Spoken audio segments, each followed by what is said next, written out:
scratch. My son was crying. But I want you to tell me about this scratch. You have, is that a The bite. photograph Yes, of we it? have a Yes. photograph. I'd we like to took see it, please. shortly after you came in.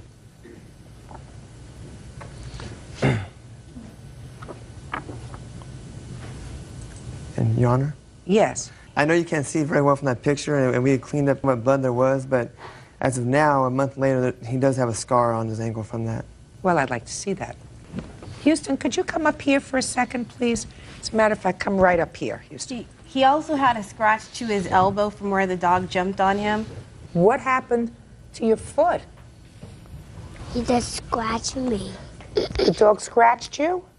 Yeah, Did it hurt? yeah. Could you sit up there for a second? Because, you know, my eyes aren't so good anymore. Can you show me your leg? Where the dog scratched you? Oh, I see. Just a little tiny scratch. Doesn't look like scratch as bad as what happened to your eye. What happened to your eye, Houston? I just fell on this, Bobby fell on the sidewalk. Is that what happened to your eye over here? Yeah? When was that?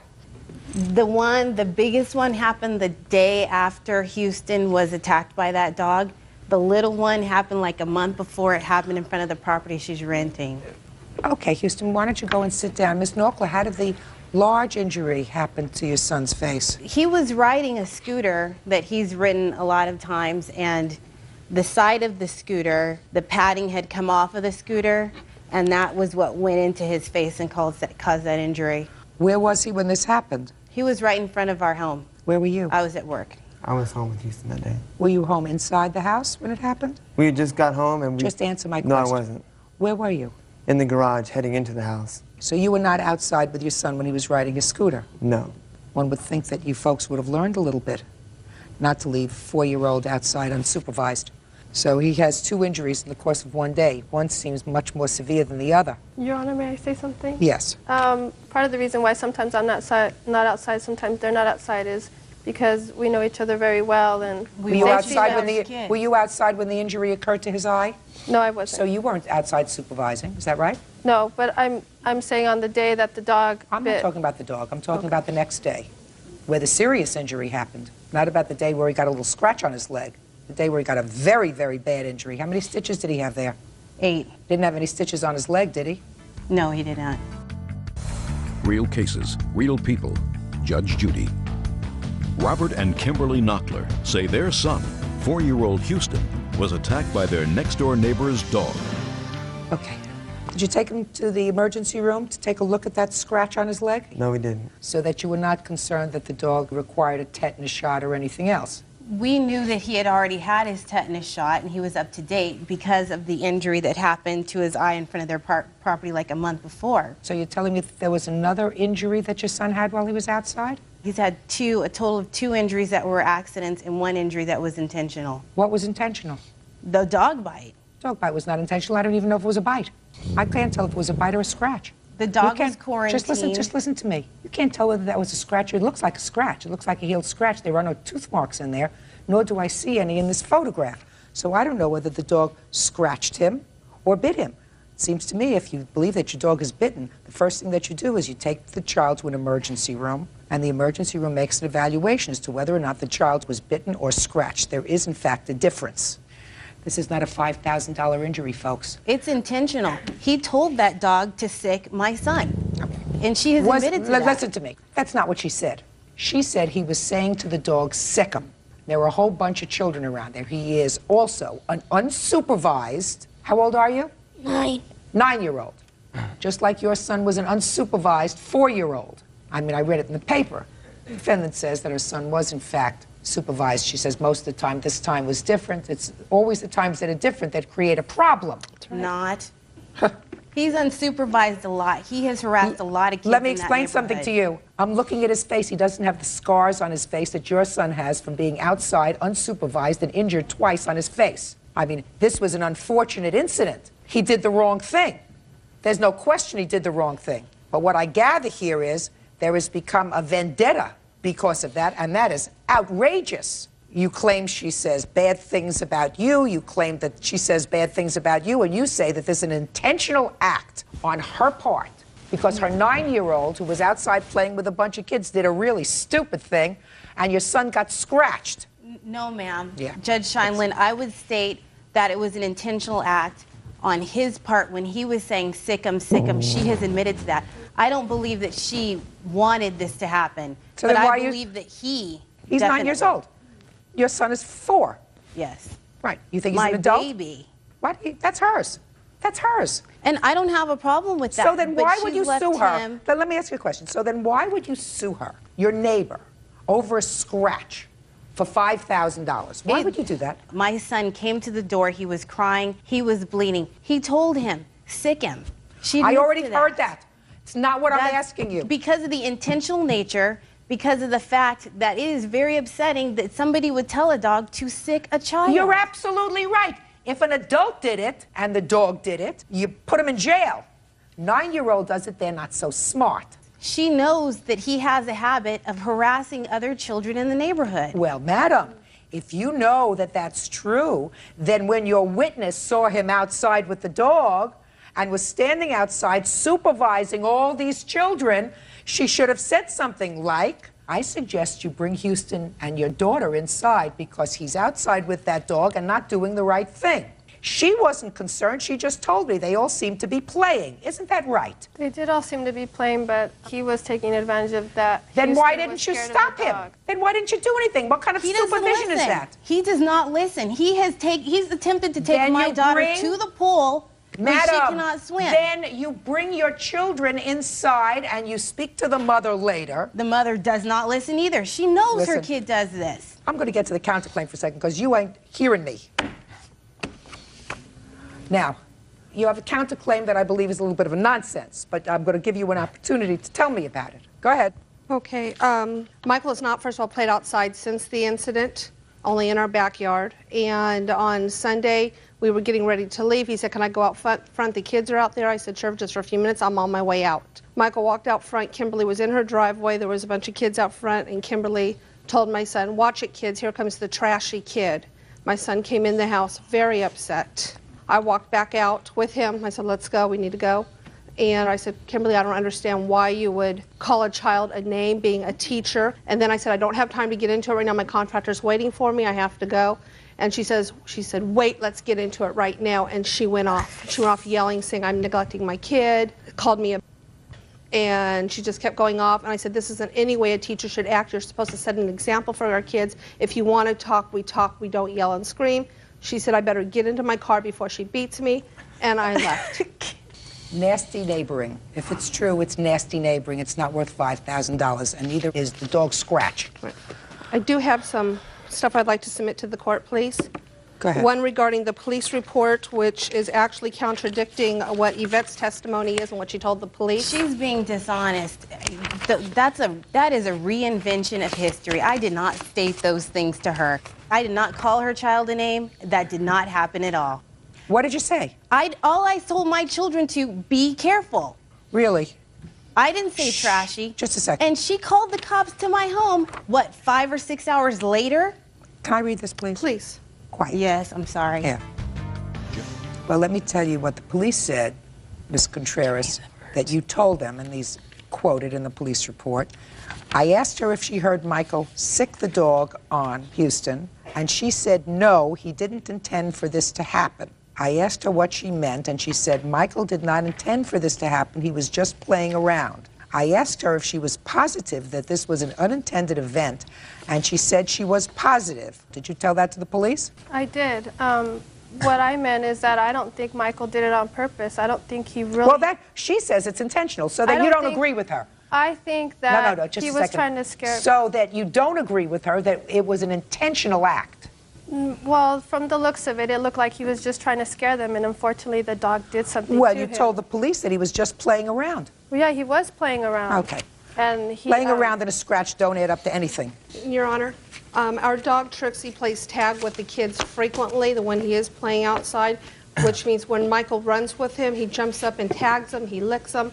He was playing tag with the other kids that day as well. Whatever. And if you have, Just listen to me. Okay. If you have a 9-year-old and a dog, and you acknowledge to me in your answer, madam, that your son is told not to take the dog outside if you're not home. Is that right? That is right. So he disobeyed you. Yes, he did.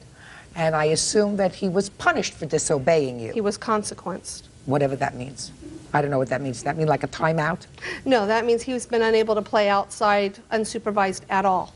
But that's what happens, you know. I don't think that this was an intentional act, and certainly if the child had been bitten and injured, the result here would have been different. Put your paper down. The result here would have been very different. I see no evidence that the child was bitten. I see evidence that the child had a scratch as a result of this unfortunate horseplay, which was really your fault. Do you understand that? You understand that? Okay. If you hadn't disobeyed your mother and either stayed in the house or left the dog in the house, all of this wouldn't have happened, right? So you have to learn that you have to do the right thing, not the wrong thing. As far as your counterclaim is what? Okay. What? So far you're not losing. What are you complaining about? Well, I have more evidence on the counterclaim. She's slandered us to CPS. She's slandered us to the police department. Let me see the CPS report.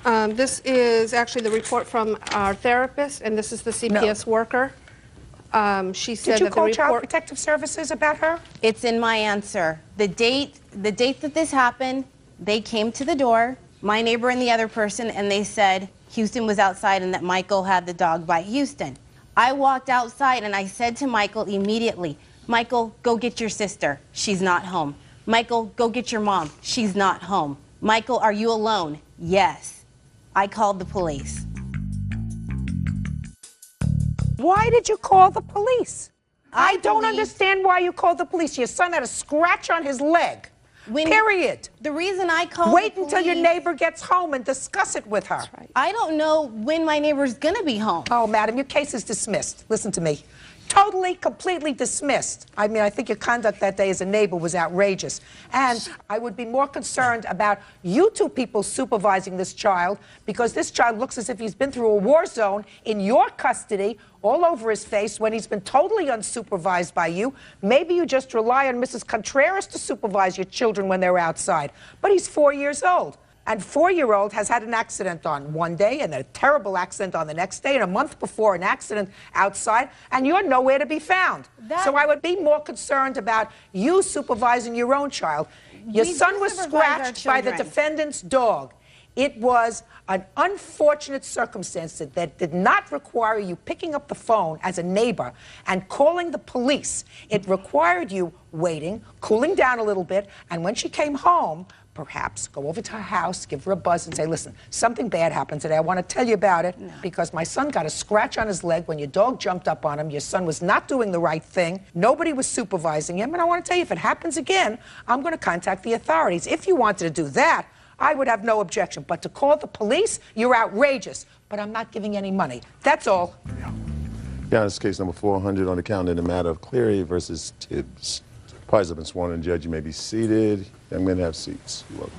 Mr. Cleary, it is your claim that the defendant threw a trash can at your car one evening, causing damage to your car. Mr. Tibbs says that he had nothing to do with throwing this trash can at your car. When did it happen? Where were you? And what were you doing? It was November 9th, and it was after our school dance. And me and my friend and 3 other people, we were at the park with our friends, and Stephen Tibbs showed up, and we were just all hanging out there, you know, just looking for something else to do. But it started getting late. It was around 12:40, and I had to be home at 1. So I was like, I'm leaving now. And the girls, the ones that I gave a ride there with, they knew I was the only one there not drinking, and so they wanted to... That's a lie, Your Honor. They knew I wasn't drinking, so they wanted a ride home with me because they wanted to go to the party because Tibbs asked them to go to a party. And when they said no, they were going to get a ride home with me. That's a lie. What word didn't you understand? I said, be quiet. Go ahead. Tibbs became very angry and to a point of violent. When the girls started getting in the car, he was pushing them, and one of the girls' leg was still hanging out, and he slammed the door on her leg, or he tried to, and I mean, it bounced off her leg. After we got in the car, we could see him. He had the trash can picked up, and people were yelling, Tibbs, no, Tibbs, no. Did you see him with the trash can in his hand, not the girls? I saw him with the trash can in his hand like this. He had the trash can up around his head level. And I was parked. I had to back up and go like that, and he was on this side of me. When I backed up, he hit my car with the trash can. Okay. And may I see the estimates of the damage and any photographs that you have?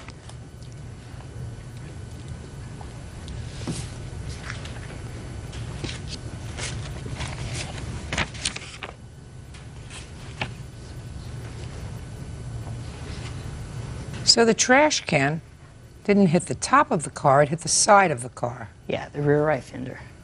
All right, Mr. Tibbs, now I'll hear your version of the events, sir. Okay. Now it's time to speak. All right. I have a little bit of different story.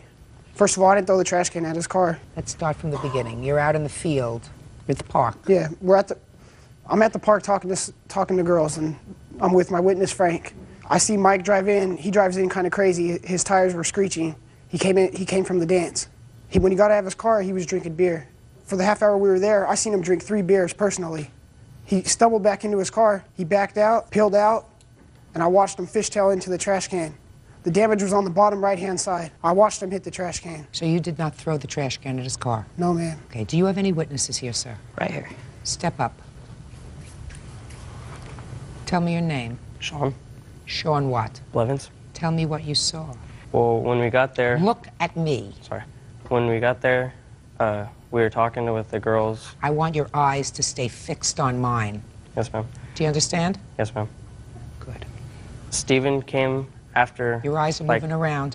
Came like 5 to 10 minutes later, and he was drinking. He had friends with him, and then we were going to leave, and he got mad at the girls because they didn't want to go to the party. So he started to become violent with the girls and started like pushing them around. Okay, fine, then you, and stuff like that. And then we got in the car because Mike had to be home later on that night because he had something to do the next day.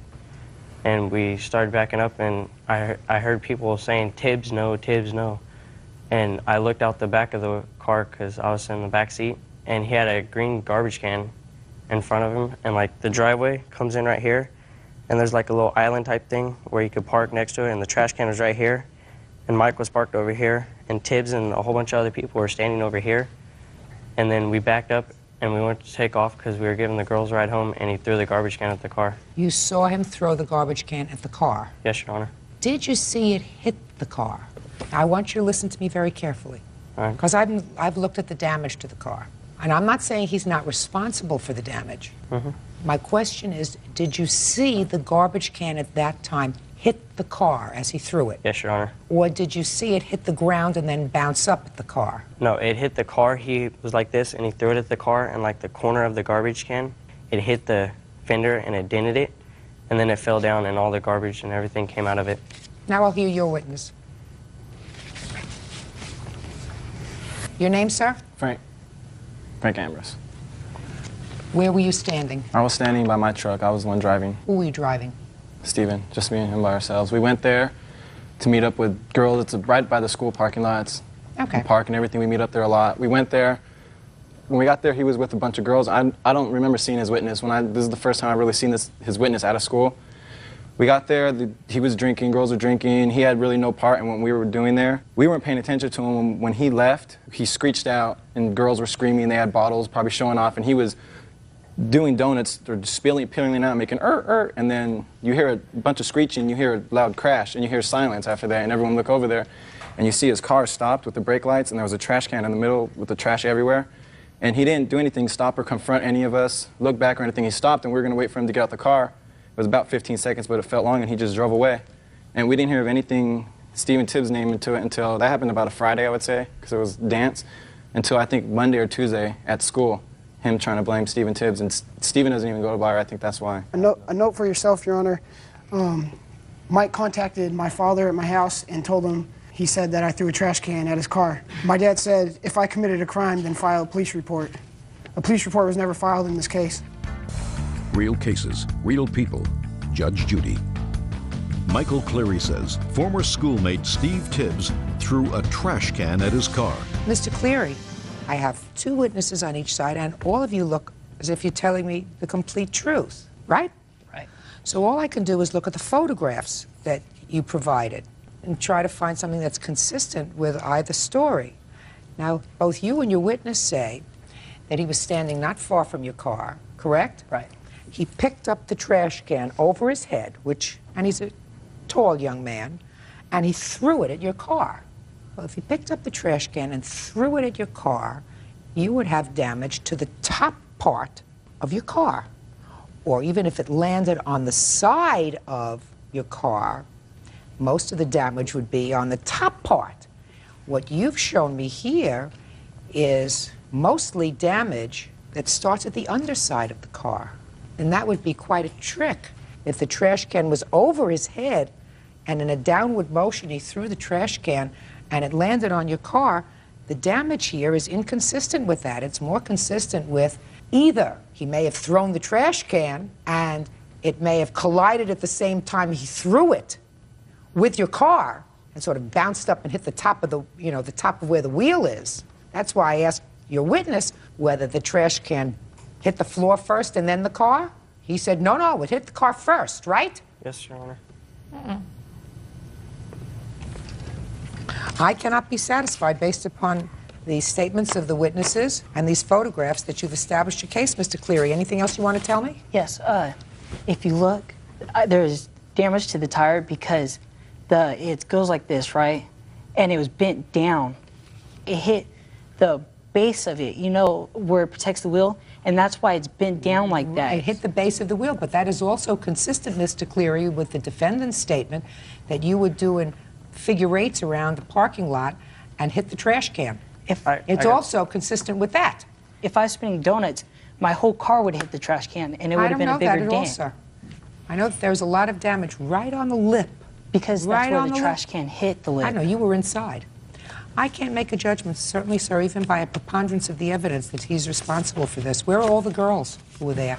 All the girls who were shouting, "No Tibbs, no." Where are all the girls? Their parents didn't allow them to come.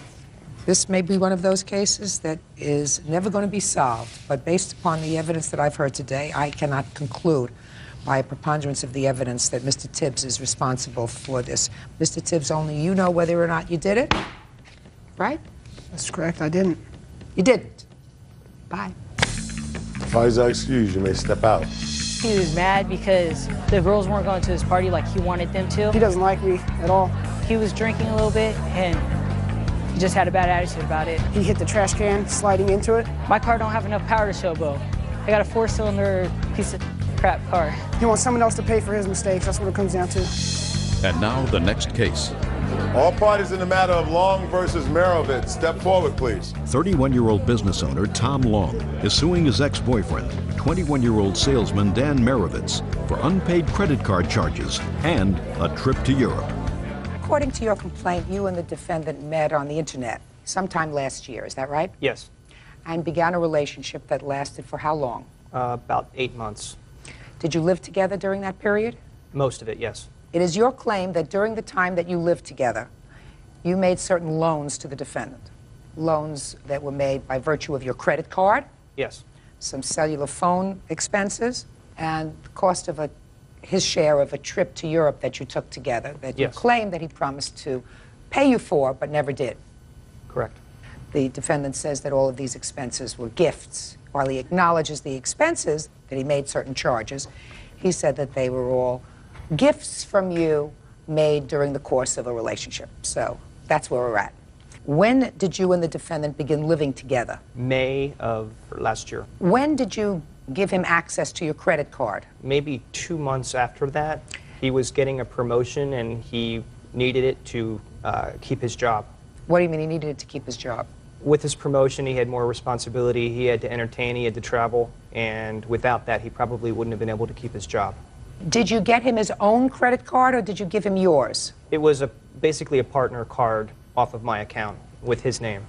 So far, is it correct that you had a partner card of the plaintiffs starting in about July of 2000? Yeah. Now, when you got the bill, let's say in September, and you were still together in September of 2000, who paid his portion of the bill? As Dan would get company funds back to him on his expense checks, he would either write a check out to me or just reimburse me in one way or another with money. Is that correct? For the most part, yeah. What about October? Do the same thing? As he would be paid by his company, he would pay me back. So far, is that correct, sir? Voluntarily, yeah. I love it. You would pay him back. Right.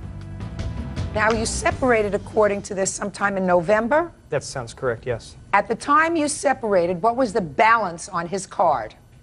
At that time, it was probably around... Don't give me a probably around. Courts don't deal with probably around. Where's the paperwork? Don't give me a whole lot of paperwork to look through. Make it easy for me. It's a quarterly expense report. It has everything. Just make a little check mark with regard to where his expenses These are were all- on his card. Every single one. It's just his side of it. It's not This mine is or just not his- included. I thought I was going to get him to do this for me. Did you do a lot of traveling for your business, sir? Stayed at the Radisson in Sarasota. Good deal? Is that right? Yep. Okay. There is no question in my mind, based upon my examination of the defendant, that he treated this money as a loan. Despite the fact that he claims in his answer that it was a gift, he treated it as a loan because, according to him, he made payments. He made payments in September, he made payments in October. Isn't that what you just said to me? Or even though you said voluntarily. Right. Below But none of it was an agreement throughout the month. Listen to me. Baloney. If you made payments, that is indicia that you treated your credit card as a second holder for your company expenses. Many of these, the most substantial of these, are company expenses. You treated them as a loan because you paid him back. There came a time when you stopped paying on the credit card. On what day did you stop paying on the credit card, sir? I think when I left, when we split. Why? Tom gave these things to me. I voluntarily gave him the checks on a month-to-month basis. All right, Whatever let I me had- ask you this question, Mr. Meyerowitz. Yes, ma'am. Do you honestly believe that Mr. Long, had you not paid him back as you got these checks for reimbursement from your company, would have continued to allow you to use the credit card? I don't know. I don't know. Yeah. There were many Well, why threats would you throughout the whole think, time. Mr. Meyerowitz, Mhm. not only were you getting substantial monies back from your company, you expect him to pay the bill and you get reimbursed and you put the money in your pocket so that you get extra money. Is that what you're telling me? And that the money that he advanced you on his credit card, sort of like additional salary to you. Right. Is that what you're claiming? Is that what you're claiming? I just want to know your position. That he was giving you this money and he was saying to you, you can keep the checks that you get from the company to cover your cell phone and your hotels and your meals and your client entertaining. You keep that because I want you to have that extra money. That's what your position is. Right. I'm not. Oh, I'm getting too old for this. Wrong! All right, now let's deal with the trip to Europe. Let me hear about the trip to Europe. Well, I had a lot of Sky Miles points, and I had told Dan if he paid $500 worth of the entire trip, I would pay for everything else. And he paid about $100. When did he pay the $100 towards the trip? Probably on his own credit card when he was paying for a dinner or something. You mean on your credit card? No, actually on his own this time. Oh, it's hard to use your own when you have somebody else's. I didn't even have my own. Whatever. But what expenses did you actually incur for him in Europe? You used your points to get there. I have that right here for you. Okay.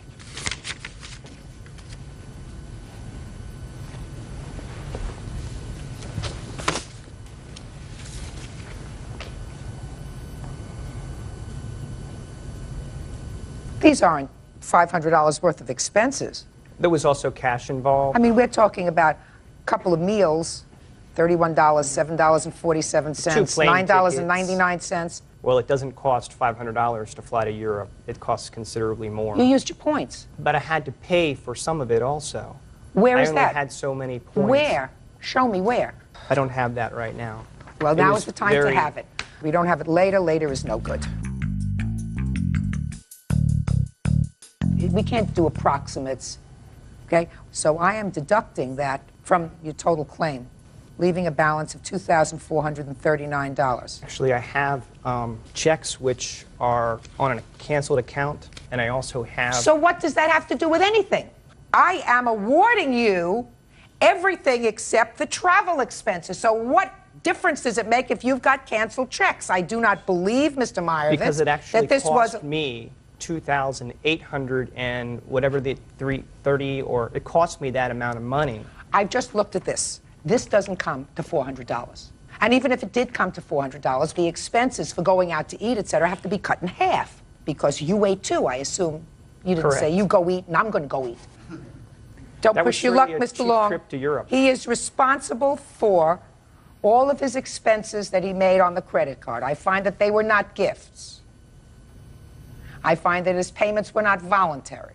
I find that he agreed to pay you for those, and that he did in fact pay you for some until the relationship terminated. So I am awarding you that part of your claim, which is $2,439. I am not awarding you the money for the trip.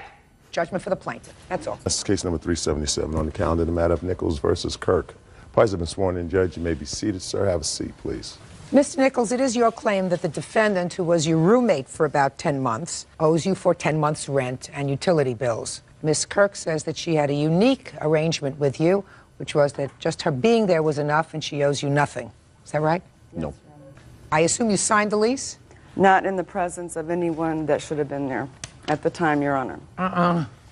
Did you sign a lease? Yes, Your Honor, All I right. did. How did you know each other when you signed the lease? We were friends.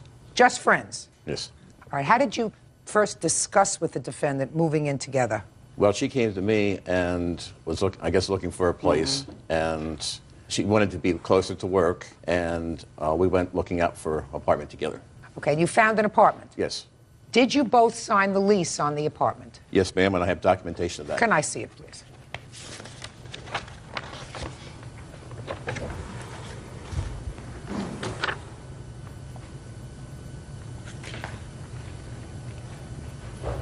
Now, I see in this lease agreement that you've signed it, sir. Yes. And that the defendant signed it, but then in parentheses is written month to month only. That means that you were a month to month tenant only? We came into a year's lease. Yes, Your Honor. And the way the lease was set up, it was basically set up for month to month, but written for a year. No. What this looks like is that you've signed the lease. She signed, but under her name is month to month only. Okay, it was agreed that it was a year lease, but written month to month. Clearly, you signed the lease, right? In the apartment with no one there. I did not one time go to the rental office. You don't have to see anybody to sign a lease. Okay, yes, Your Honor. So you signed it? Yes, ma'am, Your Fine. Honor. I did, on my own time. I don't care if you It was signed. signed it upside down on Mars. Yes. You signed the lease. Yes, Your Honor. And what was the arrangement, according to you, with regard to payment of the rent? The rent was supposed to be, as well as a security deposit, split 50-50 straight down the middle. Did Miss Kirk give you the security deposit? No, Your Honor, she did not. And you moved in anyway? Yes. And according to you, for the entire time she lived there, she paid no rent? Correct. So what'd you let her stay there for? She did a few things around the apartment for me. Like what? Cooking, cleaning, and just being a friend. So you were satisfied with that arrangement? It was understood that she would eventually be paying me, but... Well, how was that understanding reached, Mr. Nichols? Your Honor, we had a verbal as well as a written agreement. No, there's a written agreement. That's with the landlord, but you were paying the rent, right? I got stuck with the rent, yes. Right. Well, why didn't you tell her to leave after a few months if she wasn't paying the rent? Well, I knew it would be hard to find another roommate for one. Well, you didn't try, and it couldn't have been any worse, Mr. Nichols. Could not have been worse. You had somebody living with you who wasn't paying rent. Couldn't be any worse living alone. Well, that may be true. So what happened, sir, in October? In October, we had a falling out, and she left. Tell me about the falling out, because maybe then I understand why this lawsuit. Well, it was just a disagreement, and there was some alcohol that was involved, and I don't remember 100% what it was all about, but we did have a disagreement, and she left. When you say you don't remember, is that because you were consuming the alcohol? We both were. Both of you? Yes. Now, it was after she left that you decided to sue her for the rent? Yes, that's correct. Okay, Ms. Kirk, now I'll hear you. I met Mr. Nichols. Just make sure whatever you tell me is true.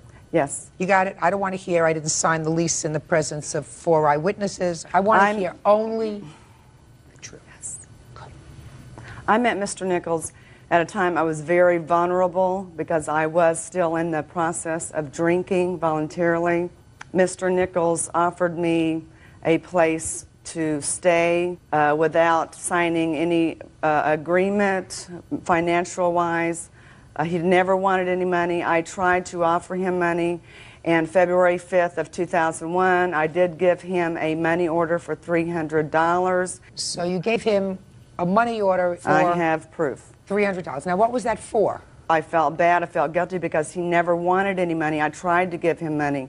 And so, in a way, maybe to make me feel better, that that's what he wanted, was money. So I wanted to show him that, yes, I could pay my own way. Just a minute. When you said you gave him $300 because you said he wanted money. I felt he wanted money, but he never... What made you think that he wanted money? He had said something to the fact that he was not getting enough hours at his work, and I was trying to help and give him this money order on my own. Fine. Any other money exchanged after February? No, Your Honor. Did Mr. Nichols ever bring up the issue of rent to you No, after Your February? Honor. No, Your Honor. Okay, so what happened in October that caused you to leave? October 20th, I believe it was a Saturday evening.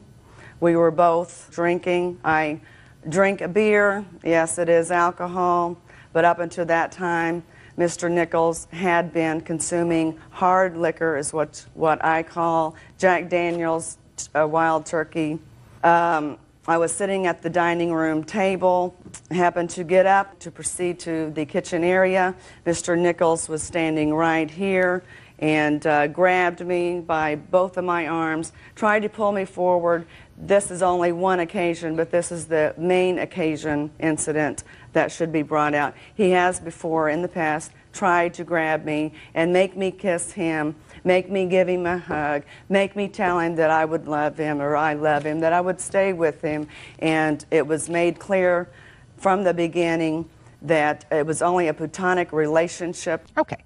Now, on the 20th of October, he made an advance towards you. Physically, yes. And you left. He made physically advances towards me, tried to push me down on the floor. Mentally, I believed where I knew that that was going to go to. I got up, grabbed the phone, called 911. The phone did go through. Evidently, whoever was on the other end heard what was going on. I got up, well, still had the phone. Mr. Nichols grabbed the phone, evidently pushed off. I ran into my room, locked the door. The next thing I knew, the police were at the door knocking. I ran, went out of my room, ran to open the door, and there's police. And explained to both of them. Were you taken into custody at that time? No. You were not? No. Okay. Were you taken into custody subsequent to the 20th of October? No. No.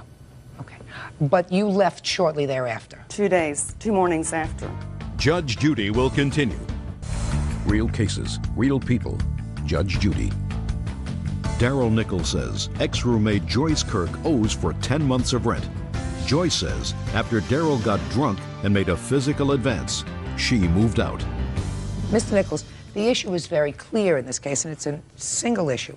Whether or not I believe that in a strictly business relationship, because you were not boyfriend and girlfriend, you were living together as roommates, you would permit your, in effect, business partner to take advantage of you for a period of 10 months without paying any money on a promise that she would somehow pay in the future, and this despite the fact that Ms. Kirk was fully employed during the 10 months that you lived together. Your Honor, may I interrupt for just a second, please? Sure.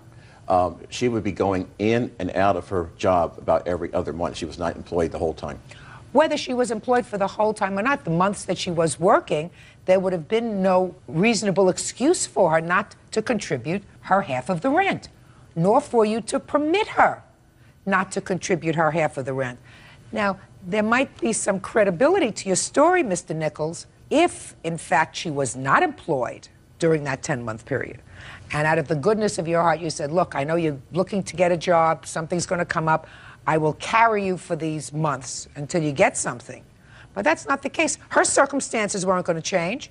Her circumstances were she was employed, she had a job, you had a roommate, and you should have collected the rent every single month. You didn't do it. So there's something to be said for Ms. Kirk's position that you really weren't looking for rent. Even, Mr. Nichols, you said to me at the beginning of this case, she was cooking, she was cleaning, she was good company, and that's why I let her stay without paying me rent. The case is dismissed.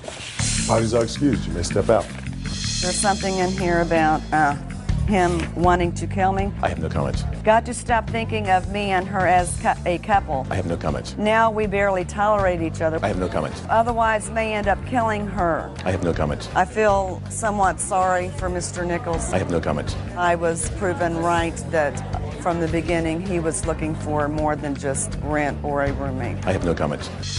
And now the next case. All parties in the matter of Carson versus Greenberg. Step forward, please. Holistic therapist Annabeth Carson is suing her ex-boyfriend, mortgage broker David Greenberg, for the over-mileage fee on a car lease. David says the charges are due to Annabeth's negligence. Ms. Carson, the facts in this case are not very difficult, and I believe that they initially are conceded by both parties. You and Mr. Greenberg were in a relationship back in 1997, 1998. And in 1998, you leased a car for him. You leased it in your name because he had been going through a divorce or something and his credit was not good. So that the car was leased in your name, but with the understanding that Mr. Greenberg would be fully responsible for the car. Is that correct? Yes, it is. And sometime in 1998, the two of you separated. Mm-hmm. And the car remained in Mr. Greenberg's possession. Mm-hmm. Mr. Greenberg made all the monthly payments on the car, took care of the insurance on the car. You had very little, if any, contact with each other, and then you were notified sometime in 2000 or 2001 that you owed the leasing company over $5,000 for excess mileage that Mr. Greenberg had accrued on the car from the time of the initiation of the lease. You want Mr. Greenberg to pay that money, right? Yes. When was your first communication with the bank? I started communicating with them in December of 2000. I was in touch with them throughout January. Yes. The car was supposed to be returned on January 5th. Right. It was not returned January 5th, and it was finally returned on the 26th of January. So during the entire month of January, I was on the phone with some of the bank officers trying to figure out how to get the car to be returned. How did you finally figure out a way to get the car returned? He just returned it finally on the 26th of January. Your Honor? Yes. If she was in contact with the bank since December, they would have known. The bank contacted me on January 7th and asked what my intent was, and I said that it was my understanding could either continue leasing it and or purchase the vehicle. At that time, they said that they could only sell the vehicle to the person who was originally on the lease. I told them I had no way of contacting Annabeth. They said that they did. They would contact her and to get that permission. So I would never have had to return the vehicle on the 26th. I could have gone through with my plans of purchasing the vehicle. Let me see your bill. And I also never received any calls from the bank at any time. Why should she be responsible for your bill, sir? No. Why should she be responsible for your bill? She didn't drive the car. It wasn't my bill. It was your bill. How could it have been my bill? If I purchased the vehicle, there would not have been a bill. It was your bill. It wasn't her bill. She didn't drive the excess miles. If the vehicle had been purchased... Listen to me carefully. It was your bill. She did not use the excess miles, sir. Your Honor, she knew the type of job I had and that I drove excessive miles, and it was always the intent, my intent and our agreement for me to purchase the vehicle. Then you should have made those arrangements, sir. You should have started, you should have gotten an investigator. Listen to me carefully. You use the internet? Somewhat. If you use the internet, and if you can't get in touch with her, you put her name up on the internet, they'll tell you in what state she's located. You find her and write her a letter. And you say, please, I don't want you to be stuck with excess miles. I want to purchase this car, okay? And this is the only way I have to get in touch with you. If I'm not permitted to purchase the car, then somebody is going to have to pay excess miles. It's not going to be me, because that was not our agreement. I want to buy the car. Now, do you think that she wouldn't have let you buy the car, sir, if it meant that she wasn't going to be hit with a bill for all this money? I had instructions from Annabeth not to contact her. Mr. Greenberg, you're a faker, sir. This... You're a faker, sir. Absolutely not. You're a faker, sir. I'm not telling you not to contact her, not to go see her, not to send her flowers, not to send her candy, but to send her a registered letter saying, listen, if I can't purchase this car, it's possible that somebody is going to be responsible, and it probably will be you for the excess miles. So please, let's make arrangements. If I can't purchase this car, and so far I'm not sure that that's not true, if I can't purchase this car, why don't we make arrangements? You purchase the car, I will send you a certified check for the amount of the car, case closed. And then the car will be mine. That's an easy. You don't have to be a genius, and you're not a stupid man. Shifty, but not stupid. Did you settle with the bank? No, I have not settled with the bank. Your Honor? He wanted me to settle with the bank, and I wasn't willing to settle with the bank until it was clear to me that he was going to take responsibility for paying for it. This is from, looks like a collection agency. It says, our client will accept 75% of the total balance due to settle this obligation. I only gave you that form because that shows what I owe. That's just the one that I had. I'm asking you what they're prepared to accept to settle this bill. Well, apparently, according to that, they're prepared to accept that. At this point, they might be prepared to accept something different. I don't know. I haven't discussed that with them. Well, let's go and find out. And Your Honor? What? Wouldn't it have just been as easy for Annabeth, having known when the lease was up, to have made that call to the bank on January 5th? She didn't use the car. You did. It was your responsibility. She was on the lease. Your responsibility. She was on the lease as a favor to you. She was on the lease. She was on the lease as a favor to you. If she wanted to, sir, she could have bought out of this lease. A year after she had the lease, may have taken a loss when you separated and said, I'm not leaving you with this car that's in my name. She could have done that too. I offered to give it to her also at that time. But if I signed a lease for someone and I knew it was up, I would make the final arrangements. Would you? Because I would have been Because you're really for the How old vehicle. are you? 49. Sir, you were 49, so you were 44 or 45 when somebody else had to assume the responsibility for leasing a car for you because you were so irresponsible in your personal or financial life that you had no credit to buy or lease a car. So don't suggest to me that you are so responsible that you would have taken over the obligation of doing what you were supposed to do, because at age 45 you weren't able to do that when you needed a car to get to work. Now, let's find out from the bank what they're prepared to settle for.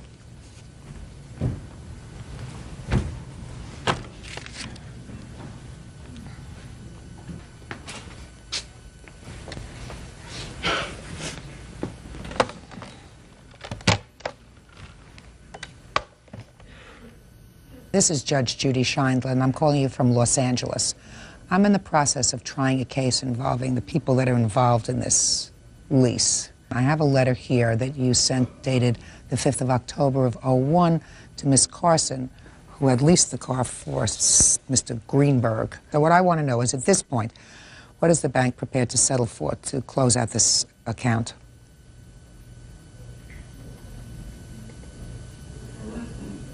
$41,25.79. Now, my next question to you is, if this matter is settled, okay, for $41,25.75, and you receive a check for that, is there any negative impact on her credit? Okay, so you get a paid letter. Very good. Thank you very much, sir. Thank you, you too.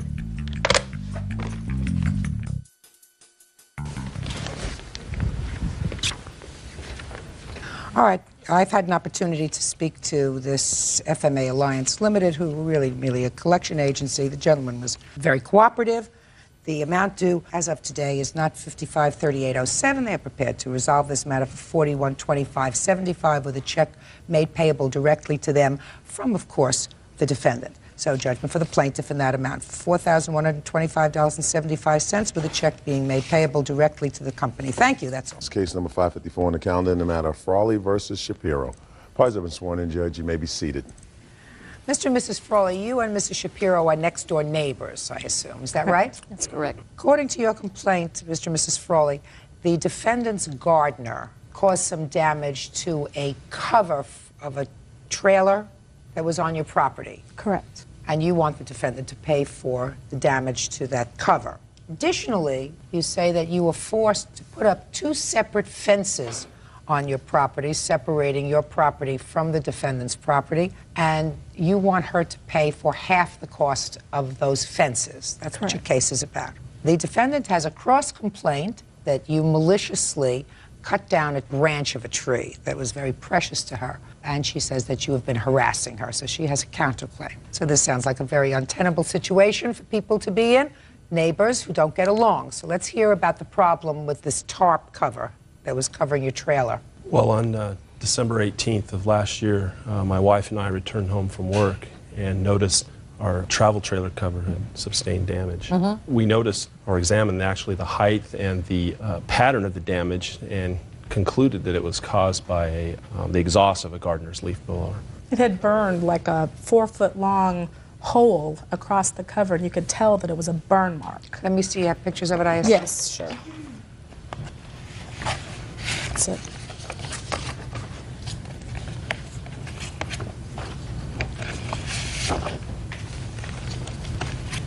Okay, so you came home and you found these burn holes. What did you do? My husband had seen her gardeners on our driveway before when he happened to be home from work a day when they had come, and he had asked them not to stand on our property because their backpack thing actually put some dents in our trailer. But when he mentioned it to them, they just kind of acted like there was a language barrier, like they maybe didn't understand.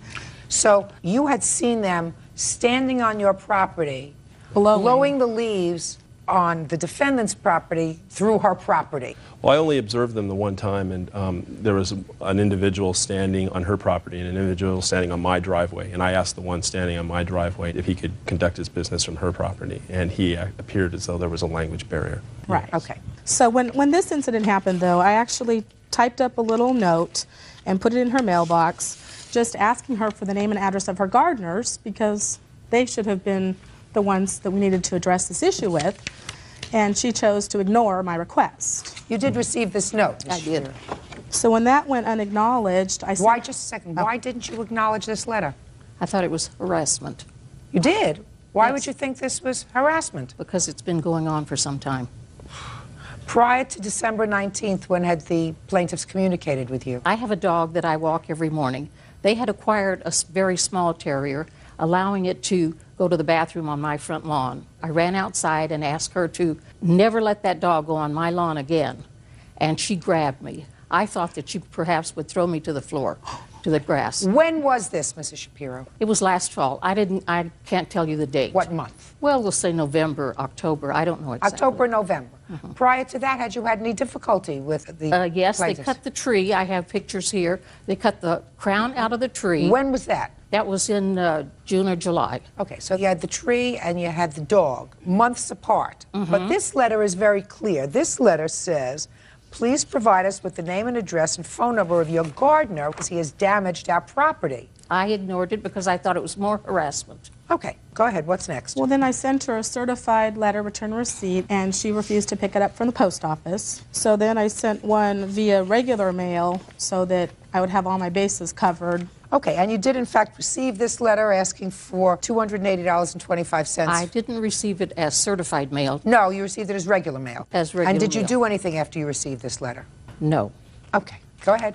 Well, then we ended up putting up a wood fence just because we could tell that with no help from the defendant, there was no way we were going to be able to protect our belongings from future damage without preventing them from walking on our property completely. Let me see. So this was the $1,400 we spent on the wood I'm not fence. interested in the $1,400 fence. I'm interested in a picture of the pictures? fence.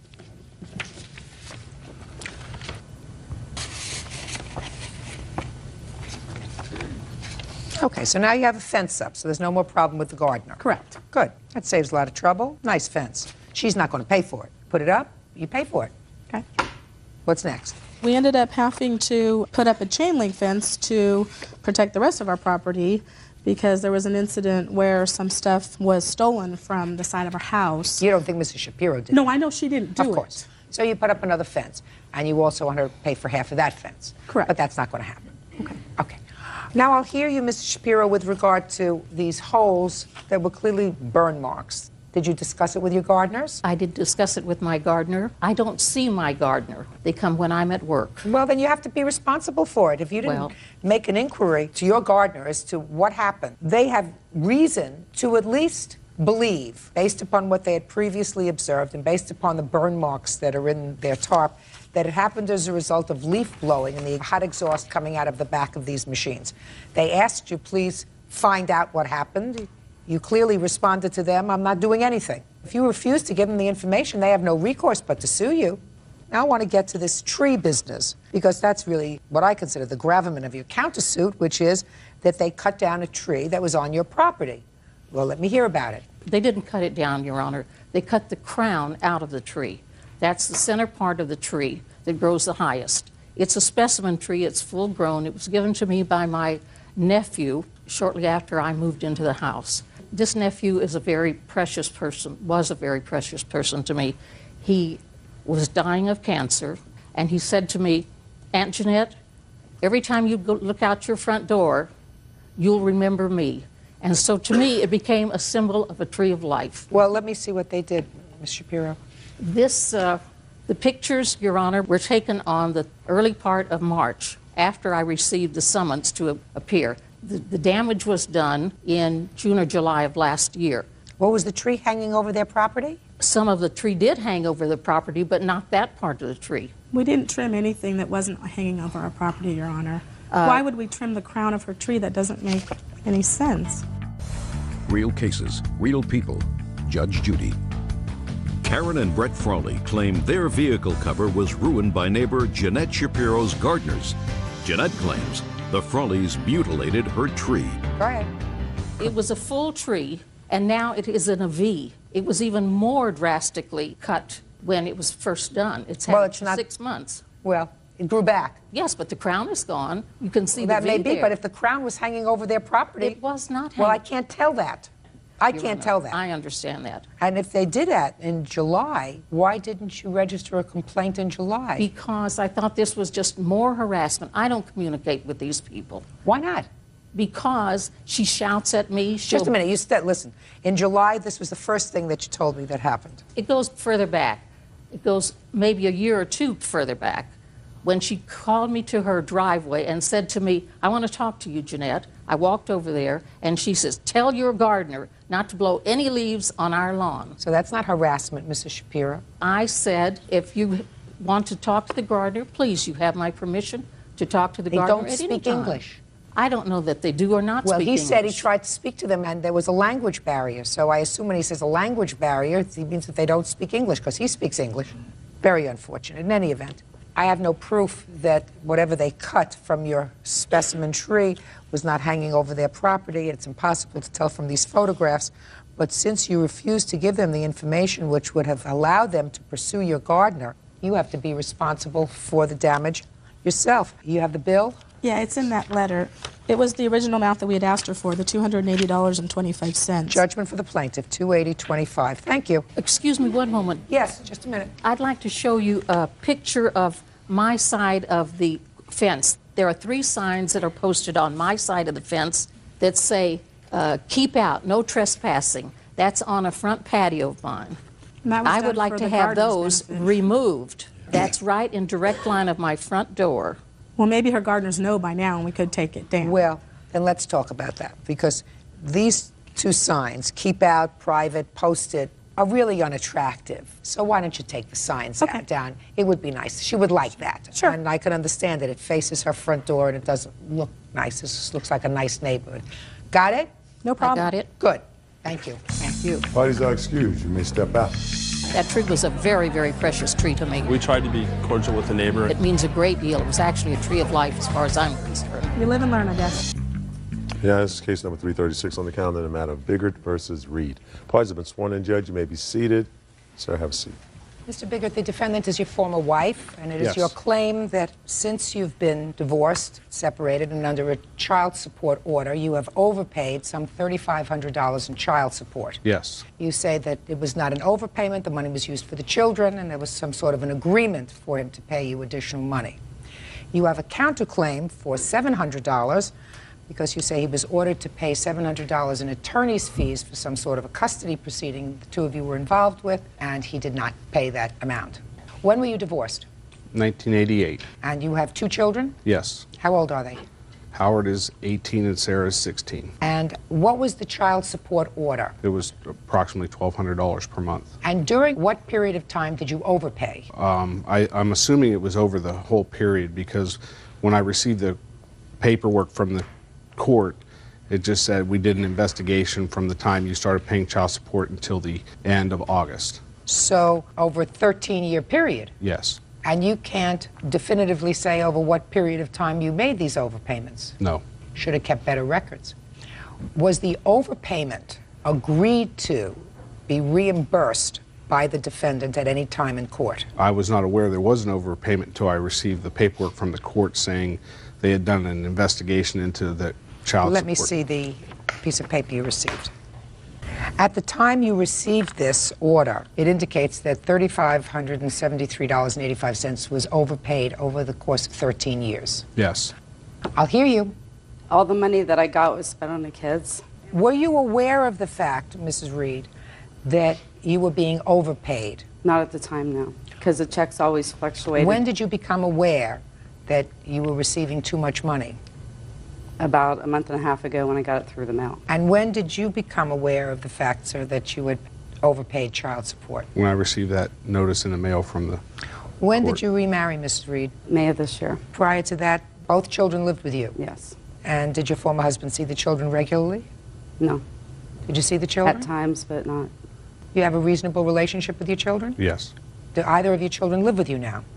I have custody of my daughter, And how old is she? 16. Which she does not live with him. Who does she live with? My second ex-wife. Do you pay child support to your second ex-wife? I reimburse her for any expenses that she incurs for my daughter, or I pay the expenses directly. Under what circumstances did your daughter leave your home?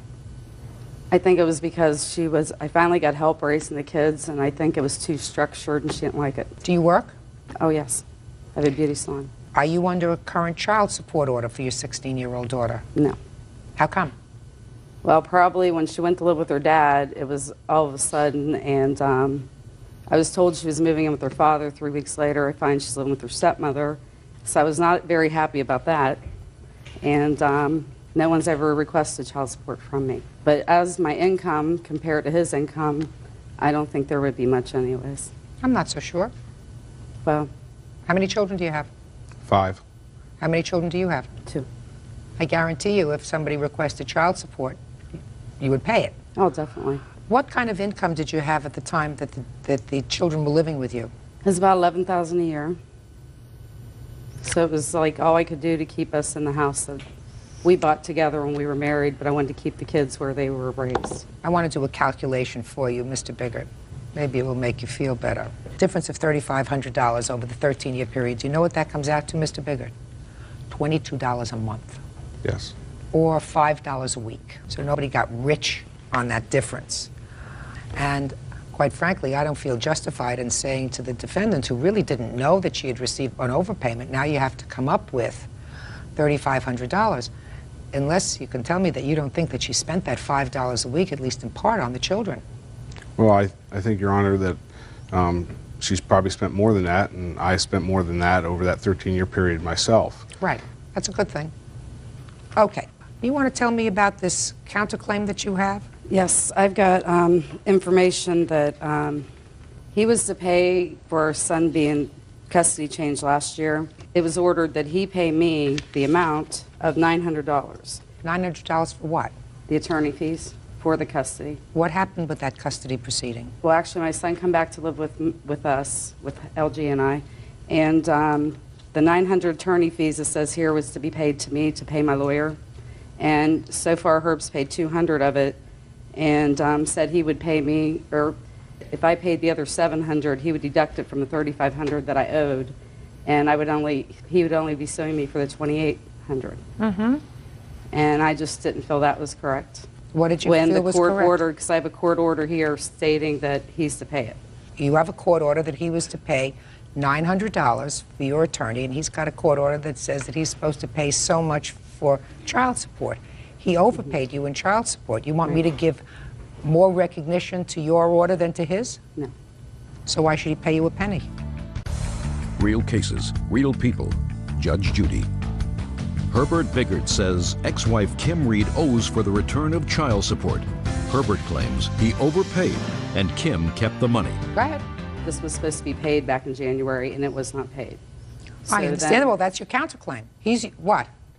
Your Honor, if I might, you said yourself we were talking about $5 a week over 13 years. Right. But accumulates to $3,500. Exactly. Right. This court order was basically after the fact as far as paying the attorney fees from a change of custody. Mm-hmm. That's why the countersuit. When was the order? January 9th, 2001. Okay. No, he was still paying child support in January of 2001, sir. Yes. He was still overpaying child support in January of 2001. But we didn't know until now. I understand that. But for you to suggest that I'm going, or anyone would order him to pay you $700 or $900 for your attorney's fees when you have collected $3,500 in excess of the child support award, even over 13 years, is ludicrous. It's ludicrous. Especially, Ms. Reed, since, and I don't know all of the facts, but you have a 16-year-old for whom you are paying zero support. Because I was never ordered yet. If a man, Ms. Reed, if a man said that to me in court, I don't have to pay child support because I was never ordered to pay it, I would wipe up the floor with them. You don't have to be ordered to pay support for a minor child. That's your obligation. That's your obligation as a parent. But I do not have the funds that he has. And, doesn't make any But difference. if my daughter needs something, I do go get her and take her. No. You don't have to have the same funds that he has. Child support obligations are supposed to be fair. And you have perhaps less funds than he does, and he has more obligations than you do. You have yourself and your husband, and he's got himself, and he has at least 4 children that he's supporting. One is emancipated, but he has 4 children for whom he pays support, including your daughter, who is no longer living with you. So you should be paying something to his ex-wife every month. To his ex-wife, I would. Well, then you should be, and you don't have to wait for a court order to do that. Well, So see, I there- never understood how all this went. When I had both my children, he paid me. When he had Howard, or one of my children, and I had the other, it just got cut in half, and I didn't have to pay for Howard. So I didn't understand that I really should have to pay for her. And knowing that, I have no problem. I just didn't know. Well, just a minute. I mean, I just want you to think about this. Howard went to live with his father, so he paid you half of what he had been paying. Right. Why should he pay you anything? I don't Why know how should he the pay you system anything? works. Now, you have 1 child, he has 1 child, and you each support the 1 child that you have in your custody. You think it's sort of fair that his child support order was cut in half. To me, you have far fewer obligations. You have a working mate, and if 1 child is living with you and 1 child is living with him, then what you do is you each take care of the child that's living with you. We shouldn't have to pay you a penny. That's fair. I try to be a fair person. In any event, Mr. Biggard, while I am minorly sympathetic with your position, truth of the matter is, if you never got this piece of paper from child support enforcement, you would not have known that you had overpaid over the course of 13 years an additional $5 a week. Correct? Yes. You would have been able to sleep easier. Yes. Right? Not a big deal. On the other hand, because the money went for your kids. There's no question that if she had an extra $5 a week, she didn't go out and buy herself a sable coat. That be a fair statement? Yes. All right. On the other hand, it is the height of chutzpah. You know chutzpah? I know chutzpah. To suggest that I'm going to give you any part of your counterclaim after you have been enriched over the course of 13 years, the amount of $3,500. So your counterclaim is dismissed, your lawsuit is dismissed. Go, be nice parents to your children, don't fight anymore, and try to be happy. Thank you, Your Honor. Parties are excused. You may step out. Thank you. When the court determined that I had overpaid, and I thought it was fair to receive the money back. I spent it on the children. And now the next case. All parties in the matter of Aikman versus Ward. Step forward, please. 29-year-old store manager Christine Aikman is suing her ex-fiancé, 34-year-old auto mechanic James Ward, for the return of her belongings. James says she gave him the belongings in exchange for a car. Ms. Aikman, how long did you and the defendant live together? 6 years. When did you separate? We actually separated shortly after Christmas of last year. And according to your complaint, when he left, he took some property that was yours? Correct. And that he owes you for some rent? Mm-hmm.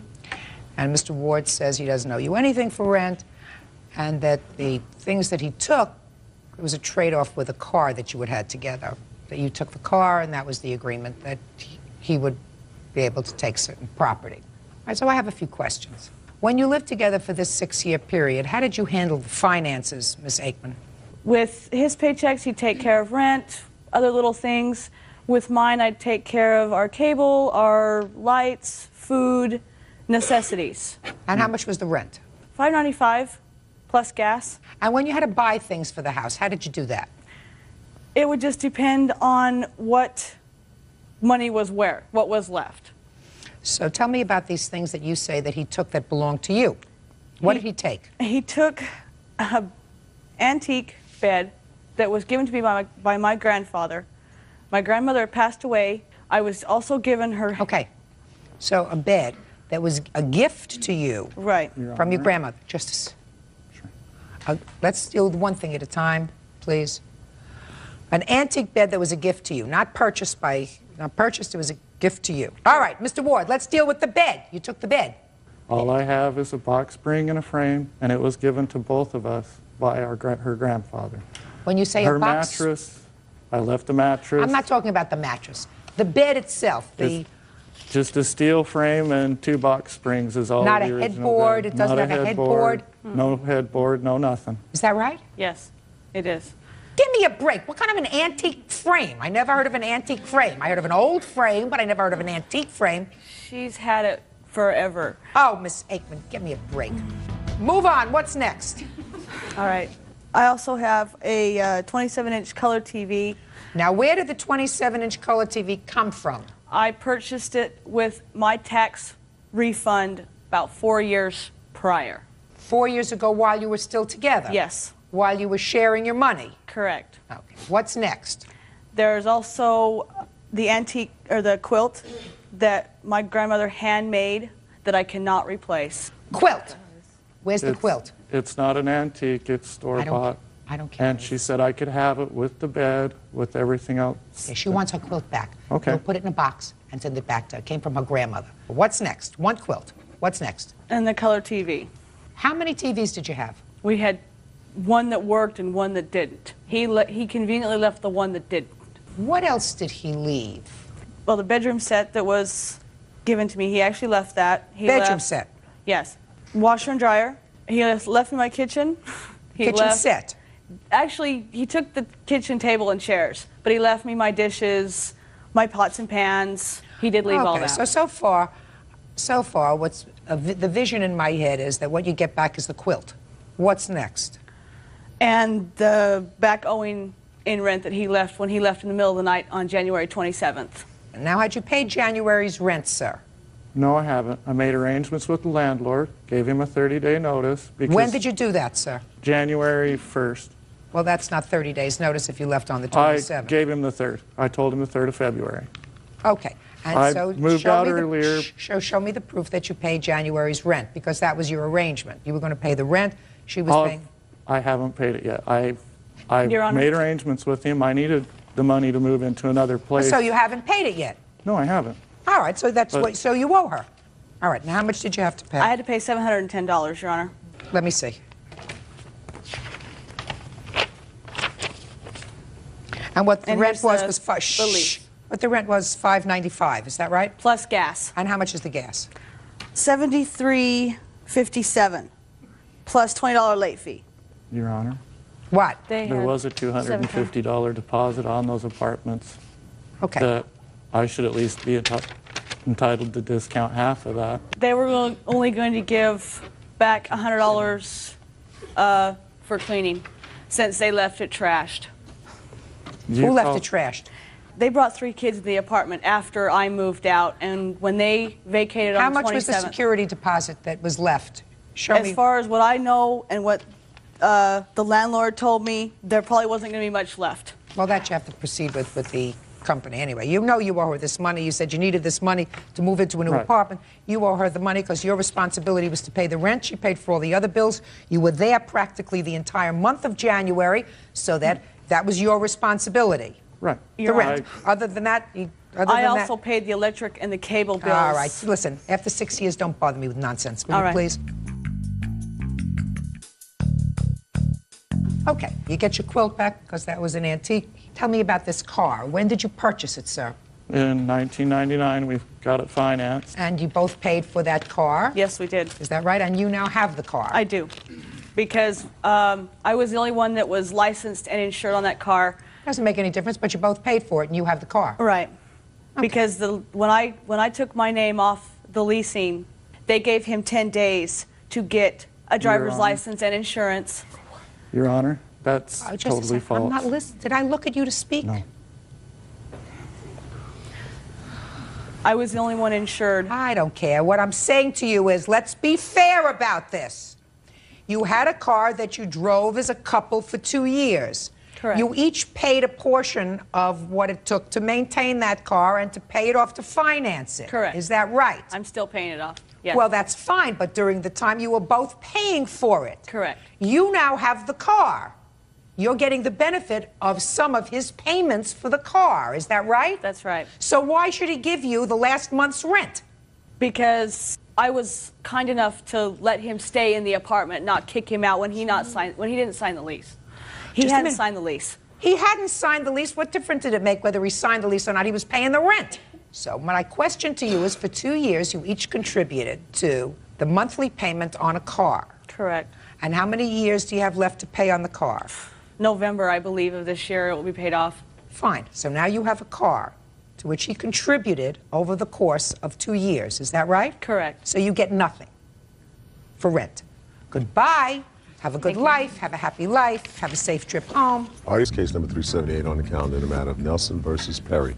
Parties have been sworn in. Judge, you may be seated. Ladies, have seats, please. Mr. and Mrs. Nelson, the defendant is your former son-in-law. Yes. Married to your daughter. Is this Yes, your daughter? They were divorced and they have children. Yes, How many ma'am. children do they have? 4. Your lawsuit claims that, pursuant to the judgment of divorce, your son-in-law was court-ordered to pay 60% of, among other things, child care costs for Yes, the children, so that your daughter could work. Yes, ma'am. And that it was decided that you would be the child care providers for the children. Yes, ma'am. And that your son-in-law owes you for child care. Your daughter works off her 40% of the child care by working in your family business. Yes, ma'am. Okay. Son-in-law says the choice of child care provider was unilaterally taken away from him. And I'll get to his defense in a moment. When were you divorced, sir? Last year, November 7th. And at that time, was your wife employed? Yes.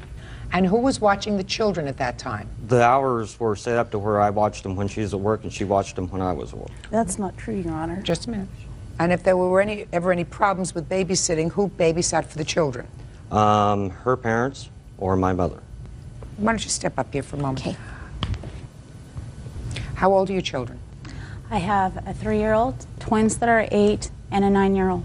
When did you make arrangements with your parents to babysit for your children? While we were married, there was a lapse in between our shifts, and my parents would come out for an hour and a half until I got home. And then when he moved out, I needed them to come at 11:30 p.m. and watch them all night long until I got home at 9 o'clock in the morning. When they came for that hour and a half, prior to the two of you separating, were they paid any money? No, they used their gas and everything to come out there for nothing. I just asked you. They weren't paid any money. Sorry. They came out to take care of their grandchildren. Right, they did.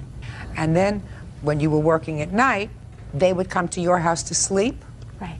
And you didn't ask for any money from your daughter, did you? That was when we started being actually paid cash for the babysitting. Who paid you cash? Well, the logic of the divorce was Bill was to pay part of it and my daughter was to pay part of it. Was that discussed with Bill? It was court-ordered, ma'am.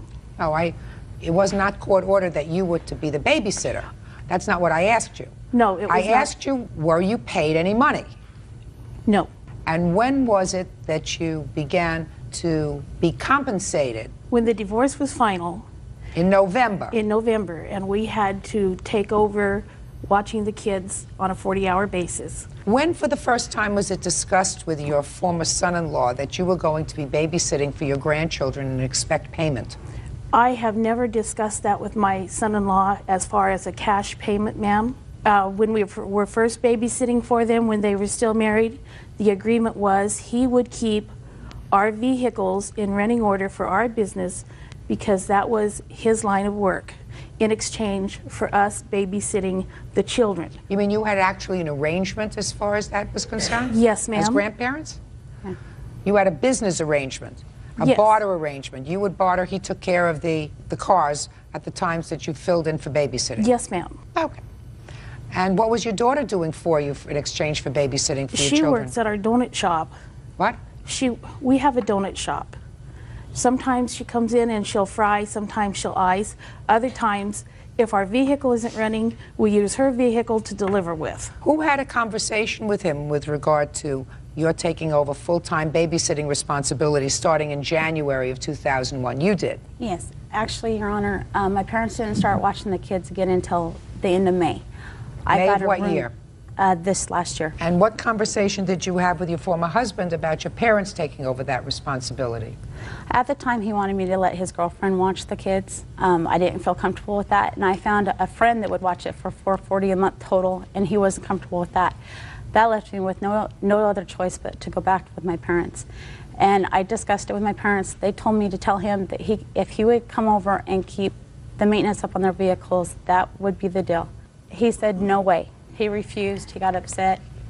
Well, you got somebody who was not related to you to take over the babysitting responsibilities, you know, during the overlap time for $440 a month. And your parents want how much? $1,000? $880.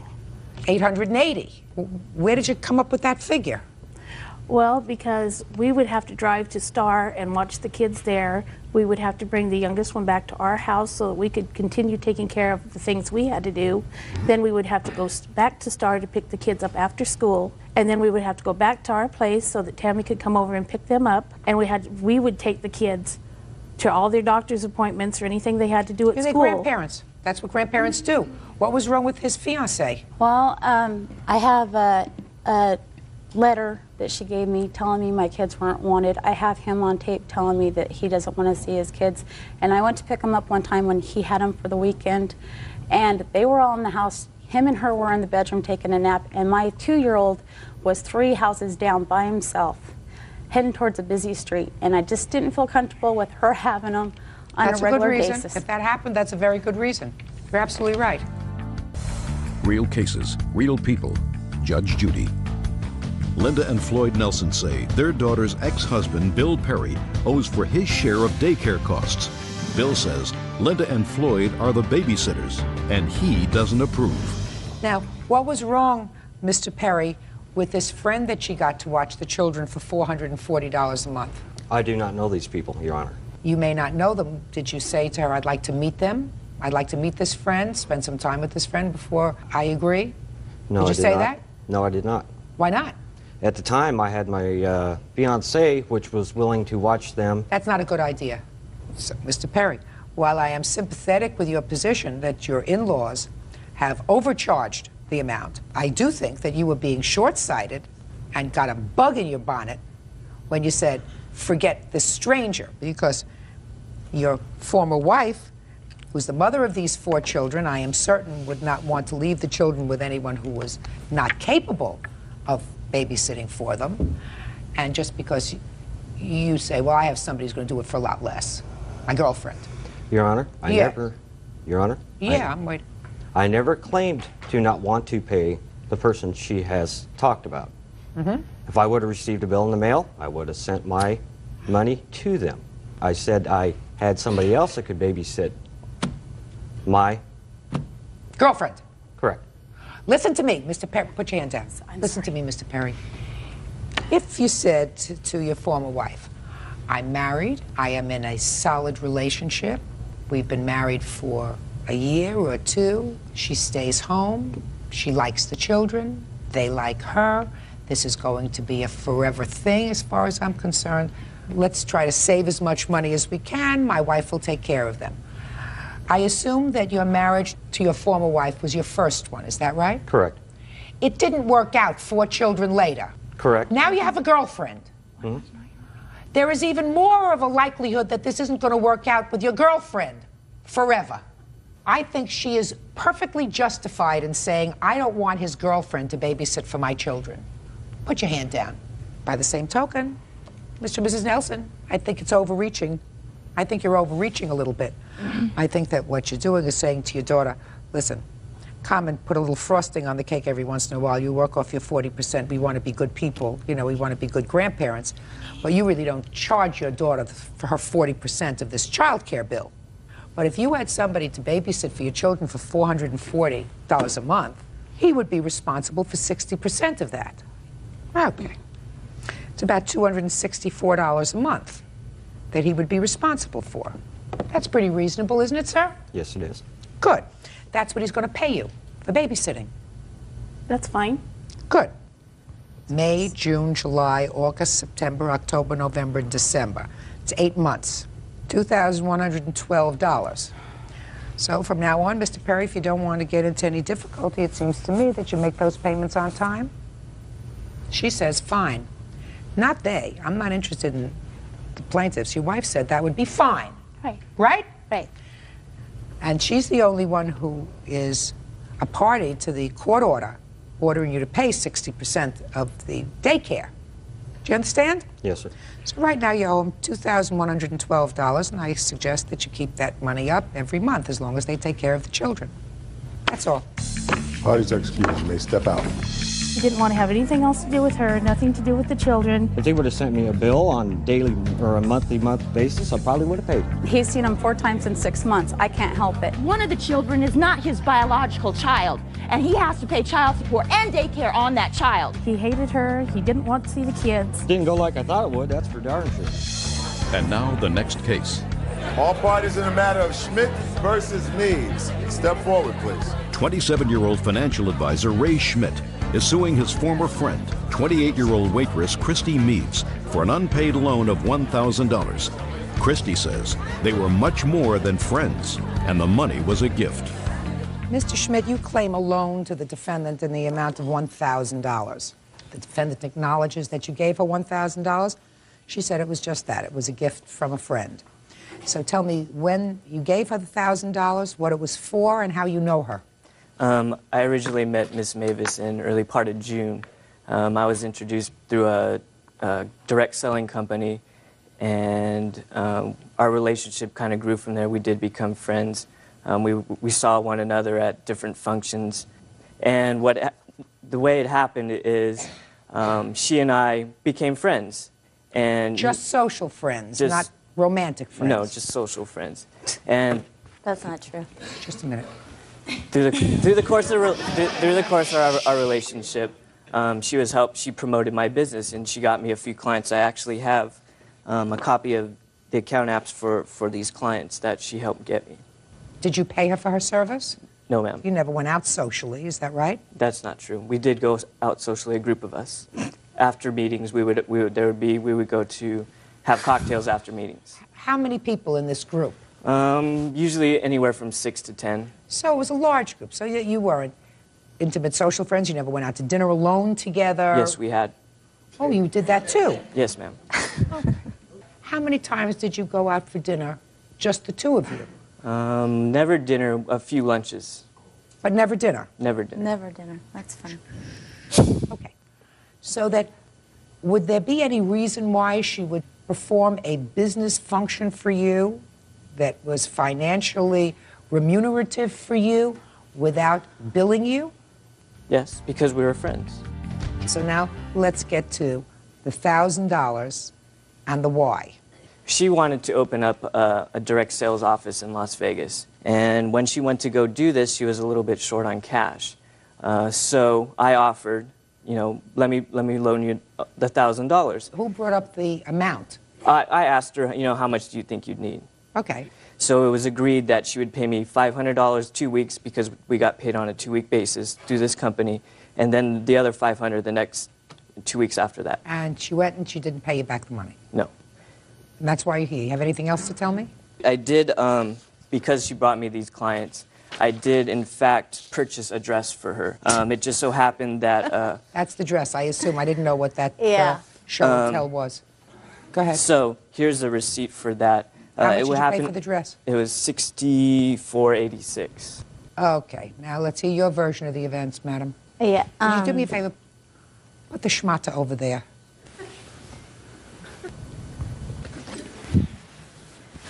Go ahead. Okay. I did meet him through a mutual friend that brought him into our office. That's true. And yes, I did help him get clients because he was a very nice young man when I met him. He did try to pursue me in a romantic way, and he had a girlfriend at the time. So for quite some time, I wasn't taken by it. However, he told me that he broke up with her, which later I found out from her calling me that they never broke up. But I did bring in one of the loving cards he gave me as just a business friend, and I don't know if you'd like to read that. I'd like to see it. It's definitely not just a friendship card.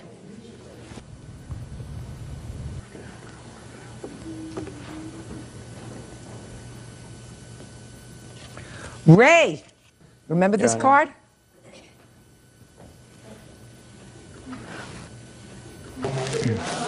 Shh. Yes, ma'am, I do. Okie dokie. It's hard to find a love like this, a sharing love, an honest love, a love that's so rare, so beautiful. This is a business friend. She helped me through a tough time. She had some books and some insight, and that was able to help me take my life to another level. So you owed her a lot. Yes. Now, So I read the basically- card. Keep it going. Yeah. So basically, when I was thinking about moving to Las Vegas, he offered to lend me this money. At first, I was like, no, no, no. And then he told me he believed in me, so he was going to give me this money. I came back to Newport Beach, and one of his friends told me that he was back together with Lana. Now, I'd pretty much talked to him every single day, probably a couple times a day. It was, you know, we had grown a relationship. I basically got very upset about it. I was out with him and one of his other ex-girlfriends, who I was actually helping him with for the business. Yeah, he stays friends with a lot of those. And she was the one who told me that him and Lana were back together, and I was like, So basically, I just decided at that point I just wanted nothing to do with him anymore. And then I got a phone call from Lana who told me that they never broke up. Let's go back a little bit. When you first started to speak, you said he offered to lend me this money. Shh. He offered to lend me this money. Now, I think that at that point, when you said that, you realized that you misspoke. No, I turned him down. What did you say to him? I was a very proud person. I didn't want to take his money. Is that what you said? Yeah. You said, I'm too proud, I don't want to take your money. Yeah, I've never taken money from anybody. And then what happened? He said he wanted to give me $1,000. Yes. That was when he told me, I believe in you. And I told him, okay. So what you're telling me is you're basically a very proud person. You've never taken money from anybody, but you were willing to take this as a gift, but not a loan. Because I really liked him. Miss Meaves, Mr. Schmidt may not be a very nice person. Mm-hmm. He may have deceived you. He may have deceived the old girlfriend. He may like to string along a lot of ladies at one time, but he loaned you this money. You know he loaned you this money. I now know he loaned you this money, and that the reason you decided not to pay him back this money was because you felt as if he was deceptive and didn't deserve to get it back. Because if I believe anything that you say, you want me to believe everything that you say.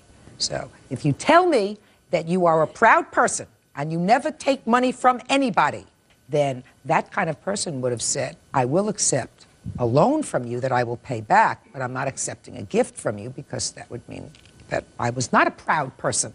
Right. And doesn't take anything from anybody. So I don't believe you.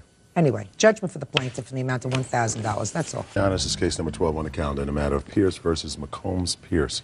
Parties have been sworn in. Judge, you may be seated. Ma'am, have a seat, please. Mr. Pierce, the defendants are your daughter and son-in-law. Yes, ma'am. Your lawsuit consists of two parts. The first part has to do with an old debt, and that is a debt that stems from purchase of a washer and dryer. Several years ago, according to you, your daughter needed a new washer and dryer. You agreed to put it on your credit card, and according to you, the arrangement was that they would pay the credit card charges. You ended up paying for the whole thing because they were paying sporadically. Yes, ma'am. And they've never paid you back for that. No, ma'am. Second part of the lawsuit is you claim that sometime more recently, either or both of them used your ATM card without your permission and withdrew, I believe, $2,700? It was actually just a little over 25, ma'am. And you want that money back? Yes, ma'am. How much was the washer and dryer? The actual purchase price was $726. Okay. Who wants to talk? I will. Go. Let's start with the washer and dryer. Washer and dryer, I was told that it was going to be a gift to us for our wedding. Who told you that? Sue and Chuck. Really? Yes. When did they tell you that? It was the day they bought it. Did you ever tell them that? No, ma'am, I did not. Now, I don't care, sir, whether you didn't know that this was a loan because your wife didn't tell you, because I've got her answer. But don't lie to me, because clearly this was never given to you as a gift. with a statement by your father-in-law that it was a gift because your wife acknowledged that it wasn't a gift. Is that right? That's correct. Now, she may not have told you that at the time. I found out about 2 weeks ago. I understand that. But don't lie to me and say he told you it was a gift. Well, him and his wife both told me that it was a gift. Why would they tell you it was a gift when it was not? I don't know. Did you have some sort of an arrangement with your daughter not to tell him? No, ma'am. Now, what arrangement did you have with your father? I had told my mother and my father both that I would make the payments, and then Mike and I ended up splitting up, and I could no longer make the payment. So they bought the washer and dryer when? Around the end of '97. Okay. And you and your husband broke up when? Around the beginning of '98. Had you made the payments up until that time? I'm pretty sure, yes. Is that right? Yes, ma'am. Okay, so? And so I told him I could no longer make the payment, and I told him he could have it back if he liked. Well, what was he going to do with it? I don't know. Whatever he wanted. Well, how much do you think the store was going to give them for a used washer and dryer? He was so He could've desperate to get it sold it. back. He had more than an opportunity to come and pick it up. What was he supposed to do with it? Whatever he felt like, he could have put it on top of his house. What do you do He for a wanted. living? I'm a delivery driver. What do you deliver? Newspapers. I mean, don't you fail to see the logic in your response? Let me ask you this, sir. You own a car? No, ma'am. Did you ever own a car? Yes, I have. Did you buy it yourself? Yes, I did. Did you buy it new or used? It was used. Did you pay it off? Actually, yes, I did. So let's say you buy the car January 1st of 2000, and you buy the car for $1,000, and you drive it for 6 months, and you find that you can no longer make the payments. So you say, I'm going to take the car back. Now all the debts is cleared. That's it, No. I'm taking the car back. I never had any written. No. Just pay attention to what I'm saying to you. You think that that's what a car dealer does? Takes No. the car back and say, thank you very much, you couldn't afford it, we're really sorry. No. No, because once you take out a car, it depreciates in value. Yeah, and I have a written agreement also with the car, not with the washer. You don't need a written agreement, sir. You don't need a written agreement to have a contract. You can have an oral contract as long as there is an offer, which was made, and acceptance. That's what makes a contract. See, I just taught you something. Now, when did you get back with Mr. Charming? And it was probably like 7 months later. 8 So months 7 later. months later, you got back together. Did you start to make the payments then? I don't believe so, but I think it started in December of last year till either February or March. I was making payments to my mother of $50. Is that right? Every day. I believe so. So how much did she pay off in total? You have to tell me, sir. She Um, sounds to me like she made a lot of payments. Actually, probably, I would guess, probably $700 or $800. That would pay off the washer and dryer. Just a minute. That paid off the washer and dryer. If you're guessing. Did anybody keep receipts? Anybody keep money? I don't handle the finances in the family, ma'am. Well, who does? My wife does. Where is she? She's at home at work. Forget washer dryer, as far as I'm concerned. You did the right thing, according to your father, and if you paid off $700 or $800, he's guessing, and you don't have any records, I assume the washer and dryer is paid off. See, you're home free. Now, who took the ATM card? I did. Why? Because me and my wife were in some financial problems. Well, tell me how you took the credit card. I got it off the kitchen counter. You walked into your in-laws' house and you just took it off? Yes. Did you tell your wife about it? Yes, she knew about it. What'd you tell her? I told her that it was something that we discussed, and we put the Tell money... me what the discussion was, Mr. McCombs. That we would take their card, take the money out, and then put the money back as soon as we had it. And that's exactly what we did. You stole money. Yes, and I put it back. You stole money. How did you get caught? I guess he got his bank statements and noticed that there was a couple withdrawals on there that weren't from him. Show me the money that was withdrawn by them. Here's the copies of the actual bank statements. And the amounts are highlighted, ma'am.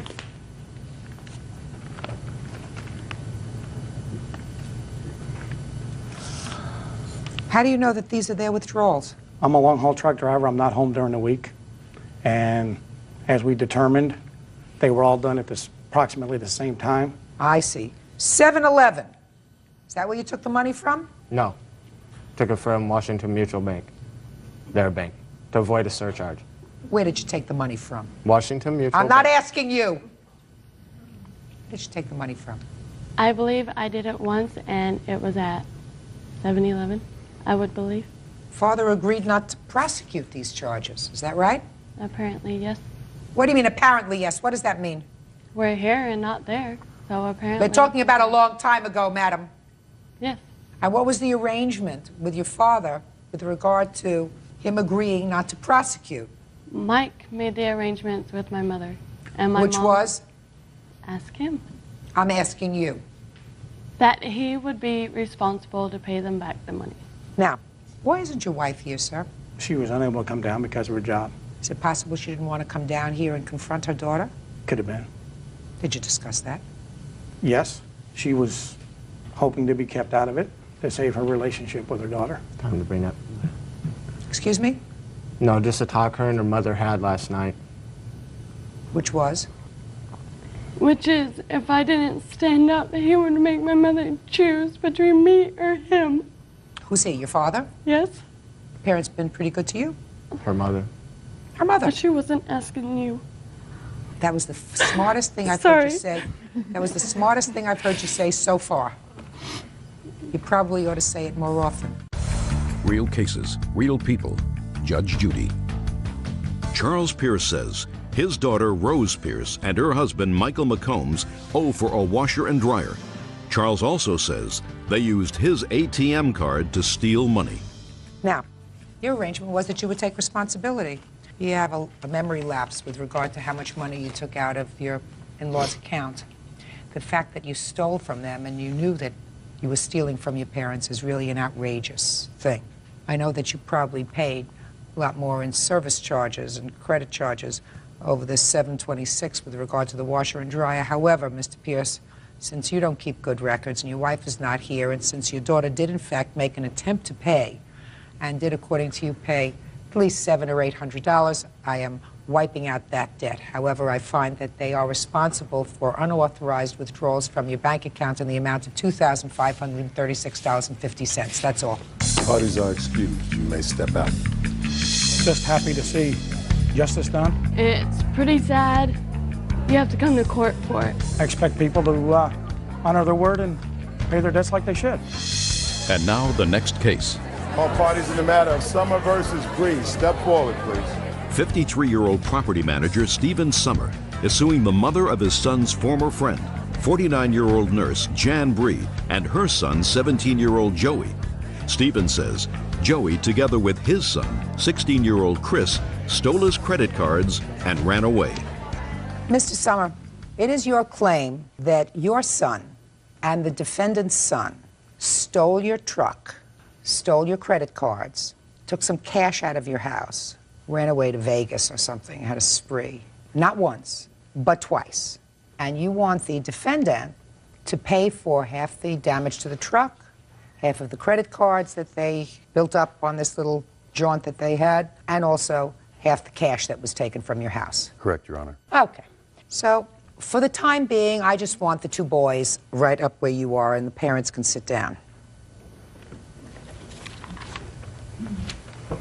All right, so let's get to the first occasion when your father's truck was taken. Tell me about that, Christopher. I was in my house, and Joseph was staying over at my house, and I just was fed up staying at home, so I wanted to leave and asked him if he wanted to come, and so we left. And tell me about your father's credit cards. I took a couple of his credit cards. I want to know how you did that. Out of his wallet. Where was his wallet? In our office, I think, Your Honor. Who went into the office? I did, Your Honor. Alone? Yes, Your Honor. And what did you do with the credit cards? Put them in my pocket, and then we left. Where did you go? Towards Las Vegas, Nevada. Did you ever end up there? Yes. When was the first time you used the credit card? A couple hours after that night in Anthem, Arizona, at a bank, Bank of America. And how did you use the credit card? We stopped at an ATM to withdraw some money. You stopped the car. Yes. And when you got out at the ATM, what did you do? We had the money, and then we left after that. When you say we had the money, where did Joseph stay? He was in the truck. He stayed in the truck while you went and withdrew the money? Yes. And then you kept going? Yes. When did you next use the credit card? At a gas station, maybe 3 hours away. So all told, you used the credit card and you stayed at a motel? In Las Vegas, yes. And then did you go home? Yes.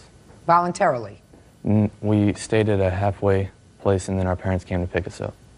Did the police stop you? Well, we came out of the hotel, and the police were waiting there. And then your parents came and picked you up? Yes. I would assume that they had a serious discussion with you when you got home? Yes. But then you got bored again. Yes. When did you get bored again? How much later? A month later. So tell me what happened. I was there, and then I just got tired of it, and so I left in my dad's Mazda truck. And when you left in the truck this time, did you take any of your father's credit cards? Yes. Where'd you get them from? His wallet. Again? Yes. And where was his wallet? In his bedroom. And where were the truck keys? The truck keys to his Mazda was in his pants pocket. And where was your father when this was all going on? He was sleeping. So what time did you leave? 11 o'clock that night. And you went and picked up Joseph? Yes. Well, tell me what happened when you got to his house. I got to his house, and I parked alongside of his road, walked up to his house, and his light was on. And I went and knocked on his window, and he had his stuff, and so we left. What stuff? Some clothes and... Well, had you made arrangements with him before to Yes. take off again? Yes. Well, tell me about that. When did you call him and tell him you were going to take off again? Earlier that day, What did you say to him and what did he say to you? I just said I wanted to leave and asked him if he wanted to go, and he said yes. And you took off again. Where did you go this time? Towards Chicago, Illinois. And how many days later did you get stopped? 3 or 4 days later? And you used your father's credit cards all during that time? Yes. And you got stopped by the police again? Yes. So, Joseph, you want to tell me how come you went along for the ride twice? I was in a lot of trouble, and I was in trouble with my girlfriend. I was in a lot of trouble at home, and just kind of wanted to get away from there because I had nothing to lose, that kind of stuff. That's about all. Rebelling, I guess. Now I'll take the parents. No, you stay up there, Christopher. You're involved. Mr. Summer, did you have any conversation with Mrs. Bree with regard to her repaying you for any of the damages to your truck or anything else? Yes, Your Honor. Tell me what kind of conversations you had with her. Basically, Your Honor, I summarized all the charges and accumulated all the debts and payments and everything that were expected, and I put together a concise list that I expected to have Joy reimburse us for his 50%, and I felt they were equally responsible for these events, and I presented it to her and asked her that she review them, present them to Joy, get his approval or disapproval, have him sign a promissory note to repay all of the charges, and I would continue that debt to be paid. And what did she say to you? She said, I'll go home and we'll review it. Mr. Summer, let me tell you what my feelings are. I read your complaint very carefully. The defendant's answer suggests that her son was just along for the ride. Well, I don't think that's entirely true, Miss Bree. The problem that I have, Mr. Summer, with your complaint is that while you may not have been on notice the first time that your son had a propensity to steal your property, certainly after the first runaway, you were on notice. And it seems to me from what your son tells me that you took no extra precautions, like putting a lock on your car so that it couldn't be started, like making sure that the keys to all of your vehicles were at a place where he couldn't get them, to securing your wallet, because it would seem to me that but for the fact that all of these things were left as accessible to him as they were the first time, he wouldn't have been able to get into the car and to make arrangements with Joseph to run away again. I mean, I'm not saying that he exercised good judgment. I mean, you have two idiots. They're two idiots, but they're two 17-year-old idiots. You have the ability after the first runaway to secure your cars and secure your cash and secure your cards so that your son wouldn't be in a position to do it again. And I know it's a terrible way to live, but for the fact that these things were so accessible, we wouldn't be here today. They were inaccessible, Your Honor, in my estimation. How were they inaccessible if you did it? The keys and the wallet were in my pants, and they were at the head of my bed, and he had slid into the bedroom in the dark and broken down a lamp that had a hook on it, and he hooked the pants and slyly dragged them out of the room and confiscated and took the keys to the Mazda. Did you get your life straightened out? Yes, Your Honor, I have. Have you? Yes, I have, Your Honor. You two boys still friends? No, Your Honor. You going to school? Your Honor, I went to a quasi-military camp for 5 months, Your Honor, and I graduated from high school with my diploma and my GED, Your Honor. Okay, and what about you? I am still enrolled in school, Your Honor. Going? Yes. Still got the same girlfriend? Yes, Your Honor, I do. Haven't run away since? No, Your Honor, I'm an explorer for the Phoenix Police Department now. Well, at least they got you involved in something. Anyway, Miss Bree, let me tell you what I believe you are responsible for. I believe you are responsible not for $2,500 worth of charges for all of that, but I believe that your son used half of what was spent on the credit cards just for their jaunts. He knew it was the wrong thing to do. And he spent, and he ate, and he slept, and he drove in a truck that had gas, and that's going to cost $187 because that's half of what the credit card bills were. It's judgment for the plaintiff. That's all. And now the next case.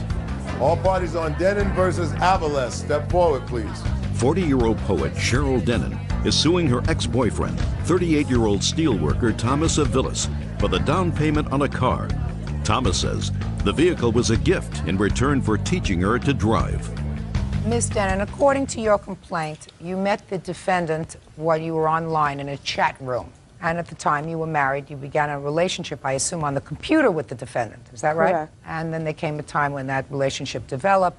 You ended up terminating your marriage, or your husband terminated your marriage.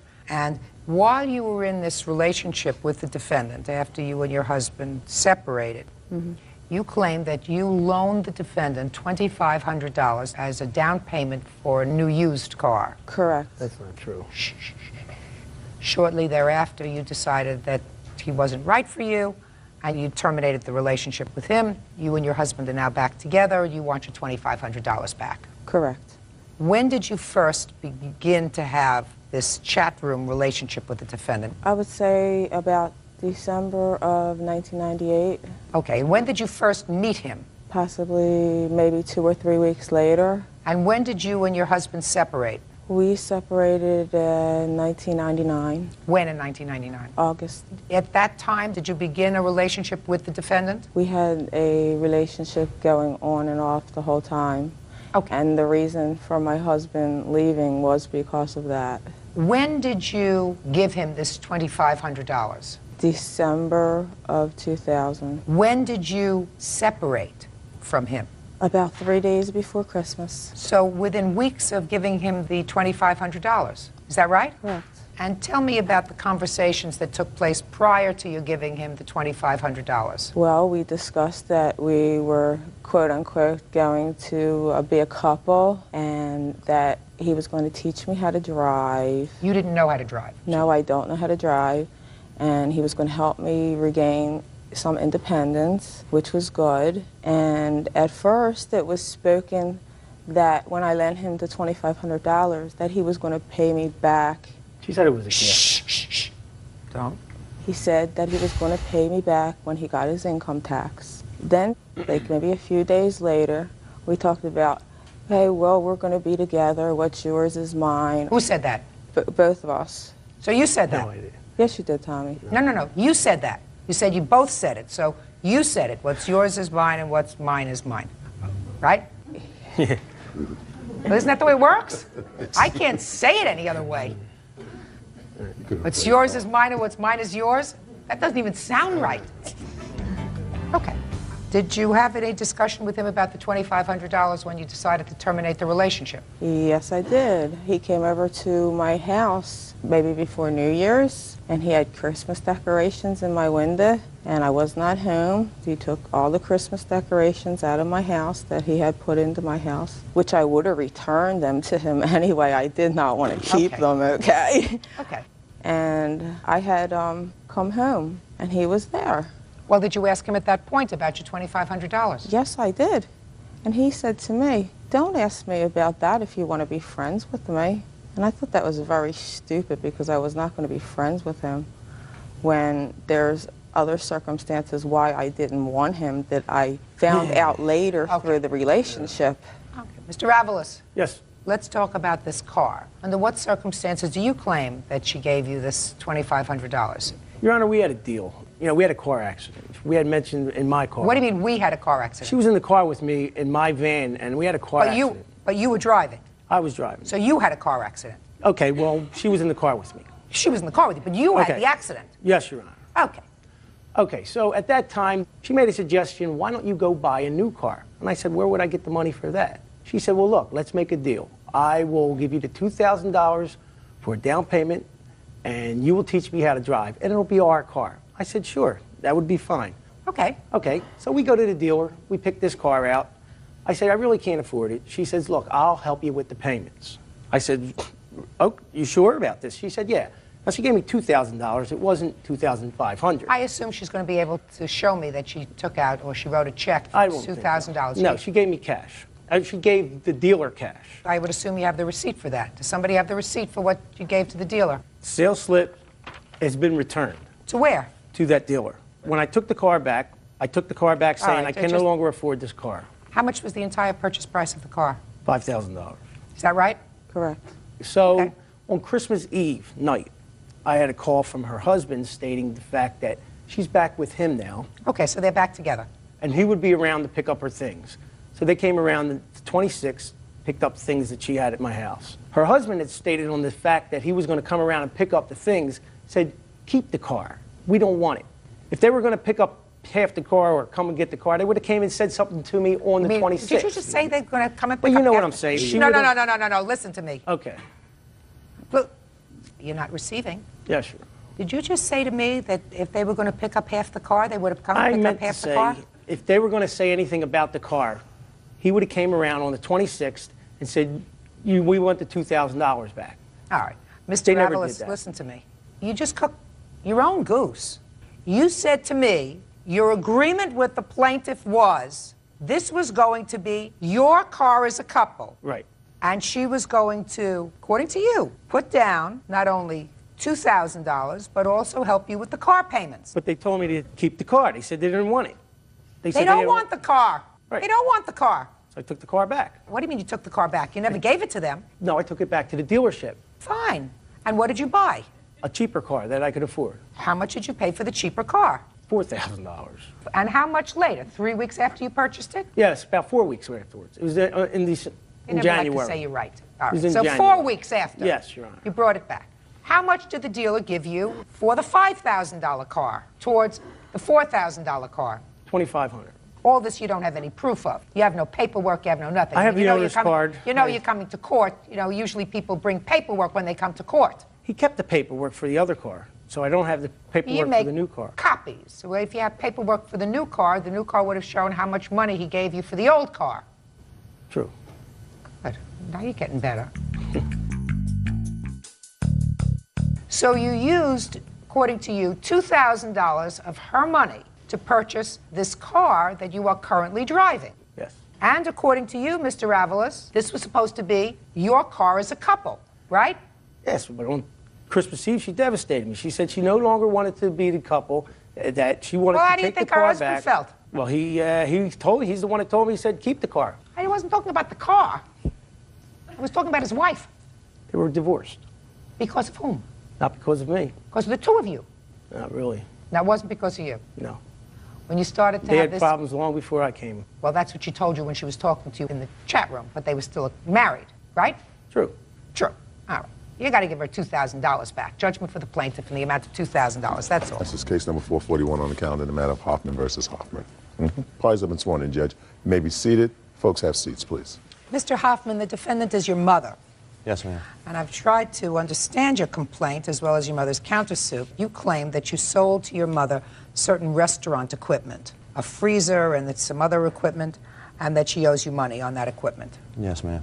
Your mother says she's not only paid for that equipment, the freezer doesn't work, and not only doesn't she owe you any money, but you actually owe her money. Yes, ma'am. All right. What was this equipment? Where did it come from? Why would you sell it? Actually, I owned a restaurant in Salisbury, Maryland. Was getting out of the restaurant business. I had been working 16, 18 hours a day. It was just too much. I was losing my marriage, my two small children. Had called a restaurant equipment place, set up arrangements for them to come and buy all the equipment from me. My mother steps in and says, let me buy the equipment from you. I may want to give it a go. I mean, you've worked so hard putting this business together from the ground up. We'd hate to see, you know, the family lose this. What kind of a restaurant was it? It was a carry-out sub pizza and deli type restaurant. Okay, were you making any money? A little bit of money, not a lot. It wasn't worth all the time we had to put in. Put out a lot of bills, put out over $30,000 for the equipment. Okay. Did she give you any money? She gave me $4,000, signed a bill of sale for a list of equipment, which I have here. I'd like to see it, please.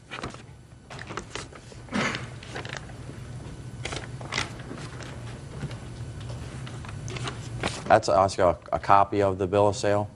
So she purchased, according to you, all of this equipment for $8,000. According to this, she gave you a deposit of $5,000. That was correct. I only actually received $4,000 cash, Your Honor. $1,000 I gave to her to help her with startup costs. This contract of sale says $5,000. Yes, ma'am. With a balance due and owing of $3,000. Yes, ma'am. That's what it says. And then it says that you additionally sold her a freezer for $3,000. Did she pay you anything towards the freezer? No, ma'am. Okay, Mrs. Hoffman, let me hear from you. Hey, Your Honor. This started out, Joe told part of the truth. This started out, my son had 3 businesses in Salisbury, Maryland. He was losing his family and his businesses because of a crack cocaine addiction. I stepped in, being his mother, trying to help him save at least this one business. He reneged on his lease, was locked out of the building. He could not get to his equipment. I paid the money for Joe to get into the building, the $1,000. That's the $1,000 that Joe was talking about. I didn't want this business. I quit my day job 2 years ago to enjoy my farm and my horses, Your Honor. I was trying to help my son. I wanted my son to seek counseling for his drug addiction. He's lost everything. All right, so you agreed to go into his business to save the business. Yes, ma'am. Hopefully that he would get it back. Okay. Did you sign a contract with him with regard to the equipment? I signed this. Joe told me the same thing that he gave you. I have the notarized copy and the serial numbers. Okay. The $1,000 a month, because I thought, he showed me his books, he was making $90,000 in 6 months' time, that I would be able to pay back this at $1,000 increments. I have registered tapes to prove documentation that I only make, some days, only $50 a day. Mrs. Hoffman, that's not his problem. That's something, if you're going into a business, you're supposed to check the books very carefully. I trusted my son, Your Honor. Well, that's a problem. How can you trust your son if you say he's got a serious drug problem? I know. And clearly you were dealing at arm's length with him with regard to this transaction, because you drew up a contract, you drew up serial numbers for all the items. This was not a, I'm going to help you out, I trust you. This is business here. Let me see your books. He showed you his books. Showed me his book. Showed you his book. And according to his book, he made a lot more than certainly you were making. Yes, ma'am. Did you have an accountant go over the books? No, ma'am. Did you have somebody come and sit in the restaurant every day for about a week to see what kind of traffic there was? No, ma'am, I didn't. Well, that's what you do if you buy a restaurant. That's what you do if you buy a restaurant. How much money do you still owe him on the equipment? The freezer wasn't due a payment until March. Of 2002? Yes, ma'am. Oh, so you don't owe him anything really on the freezer because the payments aren't due yet. Is that right, sir? That's not correct, ma'am. She defaulted on the rest of the loan. I was due a payment December 30th, as per the signed notarized agreement of $1,000. The freezer was, I lent to my mother. No, sir. This says she was to pay you in increments of $1,000 until paid. That's for the freezer. Starting March 30th, 2002, until May 30th, 2002, a total of 3 payments. So Yes, she Your doesn't Honor. owe you any money yet on the freezer. And it was verbally between myself and my mother that I would allow her to pay the freezer after she paid me for the rest of the agreement. Doesn't say that here, sir. That was verbal when she drew the contract up. Let me Your Honor. explain something to you, sir. When you have a contract, anything outside the contract that's verbal, courts don't consider. Courts say, forget it, so strike the freezer. She's got a little bit of time before she has to pay that first $1,000 payment. Now, what else do you owe him? The refrigerator is leased. The leasing company has contacted me. Joe owes money on that. And I found out yesterday morning that they're coming to pick up the refrigerator unless I can pay him for it. And the signs on the building, I've had to pick up that bill because Joe told me that the signs were paid for, and I've had to pay that. And I feel I don't owe him any money because everything I've had to pay out. That was his bills. Real cases, real people. Judge Judy. Joseph Hoffman says his mother, Doris Hoffman, owes for the cost of restaurant equipment. Doris says Joseph is a crack addict, and buying the equipment was an attempt to save his business. Go ahead. My mother knew that there was 2 leased items. One was a refrigerator, one was an ice machine. She knew exactly how much the leases were. We sat down at the kitchen table and figured out how much the bills would be for the leases.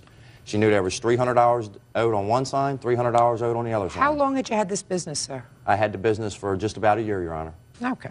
Tell me something about your counterclaim, Mrs. Hoffman. Your Honor, I don't feel I owe Joe the money. I feel... Owing, I'll take care of in a minute. You have a counterclaim for $4,900. Yes, ma'am. For what? It's for bills and that I've had to pick up and pay his because they were going to take the signs off the building. A microwave that he had a piece of aluminum foil in for the fuse to keep the microwave running. It's for 2 car top signs that he sold me. And yes, Your Honor, I did know he owed $350 on one, but I did not know about the 2 exterior signs that the man was there to take down off the building the day I opened my door. That you should have known. Mrs. Hoffman, it's always a problem when you're in business with family. Make sure you get everything in writing. No, you're supposed to know. If you're going into a business venture, you're supposed to exercise due diligence. If you looked into all of his books, you would have had to have seen payments that he was making to a sign company, right? You would have had to have seen payments that he's making for equipment. And then you say, what is this for? All right, let me see the contract. How much was it originally? How much is owing on it? And then you make a judgment. And you can't say, well, I trusted him, he's my son. This is a business venture. Your mother doesn't owe you for the freezer yet. Now, with regard to the other payments, those were supposed to be completed for the remainder of the equipment by next month. Yes, ma'am. She's on a payment plan. She's already missed December's payment, and January's payment is coming up. Well, it says for 3 months starting in December. Did she pay you December's payment? No, ma'am. And that was for $1,000. Yes, ma'am. And then January's payment, she didn't pay you. No, ma'am. But that's not due yet. That's correct. Is that right? That's correct. So far, she only owes you $1,000. That's correct. Judgment for the plaintiff in the amount of $1,000. That's all. Parties are excused. You may step out. It hurt very much to have to bring my own mother to court, and I hope that she can finish paying me the money she owes me so we can get our families back together. A lot of things didn't come out that should have came out, and my son does have a drug addiction problem. And now the next case. All parties on Shaw versus Jones. Step forward, please. 50-year-old Bonnie Shaw is suing her former friend, 42-year-old bartender Sherry Jones, for the value of items she sold at a garage sale. Bonnie says Sherry pocketed the money. Miss Shaw, you and the defendant were friends, is that right? Yes. And according to your complaint, you gave her some things to sell at a garage sale. Yeah. These were things that you originally had at a garage sale that you had at your house. Correct. That you were unable to sell. Correct. It is your claim that she either kept the stuff or sold it and kept the money, and you want the value of the property that you gave to her to sell. It was garage sale items and other items that she had borrowed, and I brought her son with me, her abandoned son, who can testify that to the quantity of items. When did you have your garage sale? In September and the beginning of October. Over how many days? 5, 6. And where did you get this stuff from? It was 5 generations worth of items, plus relatives and neighbors gave me things. It was massive amounts, Your Honor. Furniture, some antiques, bedding books, clothing for every age, sexes, sizes, dishes, household items, thousands of items. Explain to me how the property came to be in Miss Jones's possession. When the sale was over, she told me to rent a U-Haul. She would bring it to her house. She had a great location. She said that she could sell sand to the Arabs and snow to the Eskimos, and that she's had several yard that way. Shh, don't speak. You'll have a chance. Go ahead. So I, upon her insistence, rented a U-Haul truck and drove it to her house. Her son was there, helped unload it. She ran the sale at her place. When I asked about money, it was one excuse after another. At that time, I did not realize that she was planning on disappearing from town again. A few things were returned. What did she return? A few books. I had well over 1,000 books. She returned some. Your Honor, this is a little more complicated than just yard sale stuff. I mean, This lady has the habit of ripping everybody off. She disappears, she leaves town, she abandons her child. Miss Shaw, that may be interesting. This is a court. Understood. You have to prove a case. Did you make an itemized list of everything that you gave to her in the U-Haul? I have a generalized list. It would be I'm not impossible to interested. itemize all the thousands of items, Your Honor. Well, then how in the world am I going to make a decision? Generalized list is no good. You check off from the list. I mean, that's business. I assume you were in this to make money, right? And to unload a lot of junk from your house. It wasn't junk, Your Honor. Well, there's Yes. a lot of stuff in there that, madam, listen to me. I know why people have garage sales. I've had those. Put a lot of stuff out and you hope that somebody wants to buy your 15-year-old sled or children's ice skates or some picture that you can't look at in your house that's, you know, that's there, sometimes an old frame that has a broken glass. I know what goes out in garage sales. This is not an estate sale, but you have to have a list. Here, you say you want the return of value of personal property, and you say it's worth $1,625. Well, that's a very specific amount.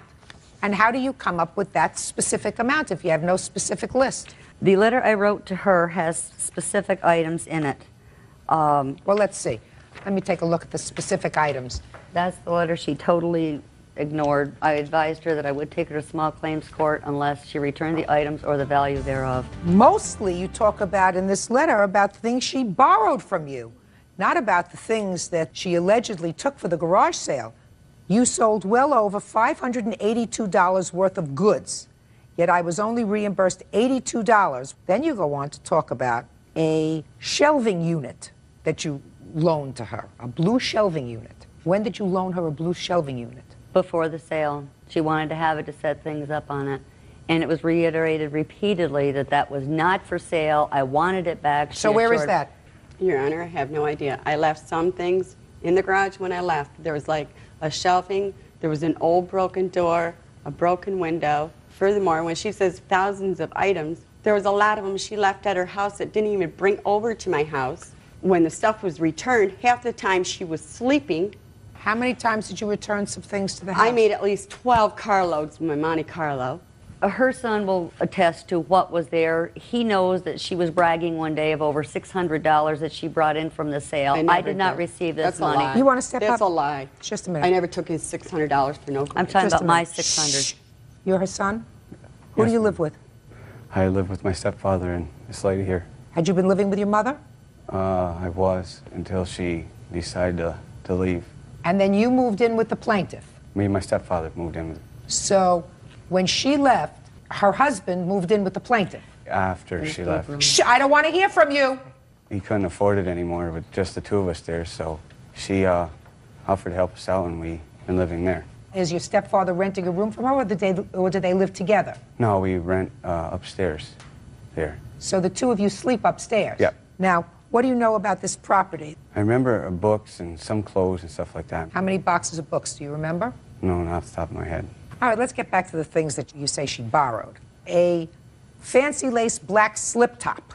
The borrowing that top was for an anniversary party, and the dress that's mentioned is also in this photo. Did you borrow dresses from her? No, I didn't, Your Honor. It's a black dress.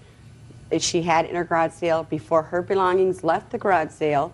My daughter gave her $1.50, and she accepted it.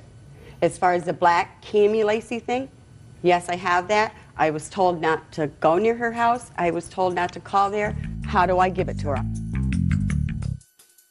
Borrowed slippers. What are the borrowed slippers? Your Honor, I know this all sounds really trivial. And It does sound trivial, madam. I mentioned that in the letter to her, but what you have to understand is that I am not used to being ripped off like this, especially by a friend. This was all a con on her part to line her pockets. She'd been planning on leaving town for months, and nobody Madam, even knew about it. You say it sounds petty. It certainly does. My white hamper that belonged to my grandmother. Yes. Well, when did she borrow your white hamper? In September, October. What'd she borrow your white hamper for? So one of the kids could have a place to throw their clothes. One of her children? Yes. Then that's not borrowed. It was on loan. She was going to please. get something else. Oh, please. Come on. Come on. We're talking about nonsense here. Borrowed purple sheets. What would she borrow purple sheets for? For her bedroom, she wanted to change the look. And you're saying that they're borrowed? Yes, ma'am. It was the whole set. Just a second. I never had a friend that I said, hey, you can use my sheets, borrow them, and then you can then give them back to me when you're finished. Ms. Shaw, you're angry about something. I am not angry, Your Honor. And it may be that she ripped you off. That's very possible. But if you're in business, then what you do is you inventory. She gave you, you say, $82. Well, according to this young man, according to your witness, the only thing that he recalls emptying out of the U-Haul were boxes of books and old clothes. And it's very possible that you gave her more stuff. But without a proper inventory, I cannot help you. No, that is not an inventory. There was a stove, there was... He doesn't remember unloading a stove. He's probably as nervous as I am. Well, you don't look nervous at all. And he's not nervous at all. If he had to take a stove out of a U-Haul, that would be something that you would remember, which he didn't tell me. Ms. Shaw, whatever problems you have with this lady, I would suggest we get over them. And it's very possible she sold stuff at her garage sale that she had and didn't give you the money. The court can't help you unless you keep records. I understand that. There was Good. just way too many items to mention, and her Then own I son can can't- attest to the money if that she there- bragged about getting. If you can't itemize what they are because there are way too many items, I can't help you. Period. Goodbye. Your Honor, this is case number 358 on the calendar in the matter of Stenger versus Stenger. Parties have been sworn in. Judge, you may be seated. Folks, have seats, please. Mrs. Stenger, the defendant is your former daughter-in-law. Correct. Who is this? My husband. And who are you? I'm Tasha. How old are you, Tasha? 18. You're the granddaughter. Yes. And you? Jennifer. Who are you? I'm the partner of Deborah, 6 years. Deborah. Yes. Okay. This is your lawsuit. It is your claim that your former daughter-in-law was having some trouble with Tasha. She called you and asked you if you would let her come and live with you. Your granddaughter did come to live with you. You claim that your daughter-in-law promised to send you support for the child. She did not, and then your granddaughter took off from your house and went back to her mother's house. That's basically correct, yes. When did she come to live with you? January 12th. And when did she leave your house? I noticed her missing the morning of July 16th. Did things go all right between you when she was there? Basically, yes, we had a couple normal teenage things, but other than that, Tasha was a wonderful child. What was your arrangement with her mother with regard to support for Tasha when she was living with you? When we got home on the 12th, Debbie was there with Tasha. She explained to us that she was having some problems with her at home and then asked us to take her in, and if we didn't do so, she was going to turn her over to foster care. So we took her in. We made arrangements that day that, you know, she would take care of her financially. Well, no, tell me exactly what was said. She never actually named, per se, a dollar figure, but she just led me to believe that she would meet her financial needs, and I just took that. But you never discussed an amount? No. How much did she send you from January to July? In the beginning, she brought over money orders, totaled $270. What I was getting was actually the child's father's support money. What happened was it ended up getting frozen, and then from how that, much money was she receiving from your son? $44 a week was payroll deducted. Was there ever a conversation that she would turn over his child support payments to you? Yes. Did you ever discuss any money in addition to that she was going to pay you? No. When we needed help, when I would call her, like how she needed some medical treatment, I would call and leave messages on her answer machine that I needed up and beyond what the insurance was going to cover. She never would return any phone calls. Where was your son at this time? He was there. There where? About 5 miles away, and he came over 2 and 3 times a week and spent quite a deal of time with Tasha. Why wouldn't you call your son and tell him that she had some medical bills? I called both, and he did end up giving me money. Okay. Total of, in the 7 months Tasha lived there, he gave me out-of-pocket money, $700. He gave you directly? Yes. $700. And she gave you $270? Yes. And did she give you any more than $270? Never. Now, you say the child support at some point became frozen. When did that child support become frozen? It started on February the 1st. I just simply asked the question to my son, do you have to pay child support money to a child that no longer resides at that address? And he at that point didn't even know the answer, so he called his caseworker and asked. And I guess that's what started it rolling. And then a notarized letter from Deborah on 2/20 states that the child was residing with me, and they just, after having heard from both parents, just froze the money. And so the money kept coming in? Kept coming in, but was not going, and to this day has never been released. There was, on October the 17th, there was a court hearing. And to my knowledge, what money was supposed to have been frozen while Tasha was in my care was supposed to be, according to this paperwork, turned over to me. But as of today, I've not received one dime. Well, but you will be receiving. According to the child Let me support... see the paper Let me that you flip have. to that. According to what they have told us, she was actually entitled to. The impounded funds shall be released to Jean Stenger. That's you. That's right. So you will be getting that money. At least the $600, yes. Okay. Now, is there any discrepancy in what your mother-in-law has indicated to the story that you would tell me? Yes, absolutely, Judge. Let me hear. I did correspond with Jean on taking some family intervention with my daughter. When Jean volunteered to take Tasha, there was no monies per se as an amount to keep her. I did tell Jean, providing that I did receive her father's child support, that I would indeed turn that over to her. Jean is correct on stating that the child support was impounded on February 2nd. Due to the child support being impounded, it froze my other daughter's child support also. I have another daughter. So while both child supports was impounded, I had to write a letter, as Ms. Stinger said, to get the child support released. For your other daughter? For my other daughter. Tasha's child support was indeed impounded. Okay. And I could not turn over the monies to Ms. Stinger. Do you work? Yes, ma'am. What kind of work do you do? I work at Sears and I'm at shipping. How much money do you get for your other child for child support? I receive $44.12 per week per child. And how much do you earn? I bring home about $700 every 2 weeks. But in January, I fell on my back. I was off work for 14 weeks, and I received 50% of my pay. I was bringing home $250 every 2 weeks. Okay. Mrs. Stanger, your lawsuit seeks $3,000 from the child care expenses. Right. There has to be an agreement, which there clearly was not, other than the fact that she would turn over the child support payments to you. Well, she did lead me to believe that she was going to care for the child. She didn't move her into my home with the understanding that I was going to meet all financial debt. Right, well, you wouldn't have. She was getting $44 a week from your son. Mm-hmm. Clearly, the $44 a week that she was getting from your son doesn't cover child care expenses, even when the child is in her care. So she have to use her income as well. She says that she was receiving half disability for a substantial part of that time. That is correct, Your Honor, but that's not the whole story.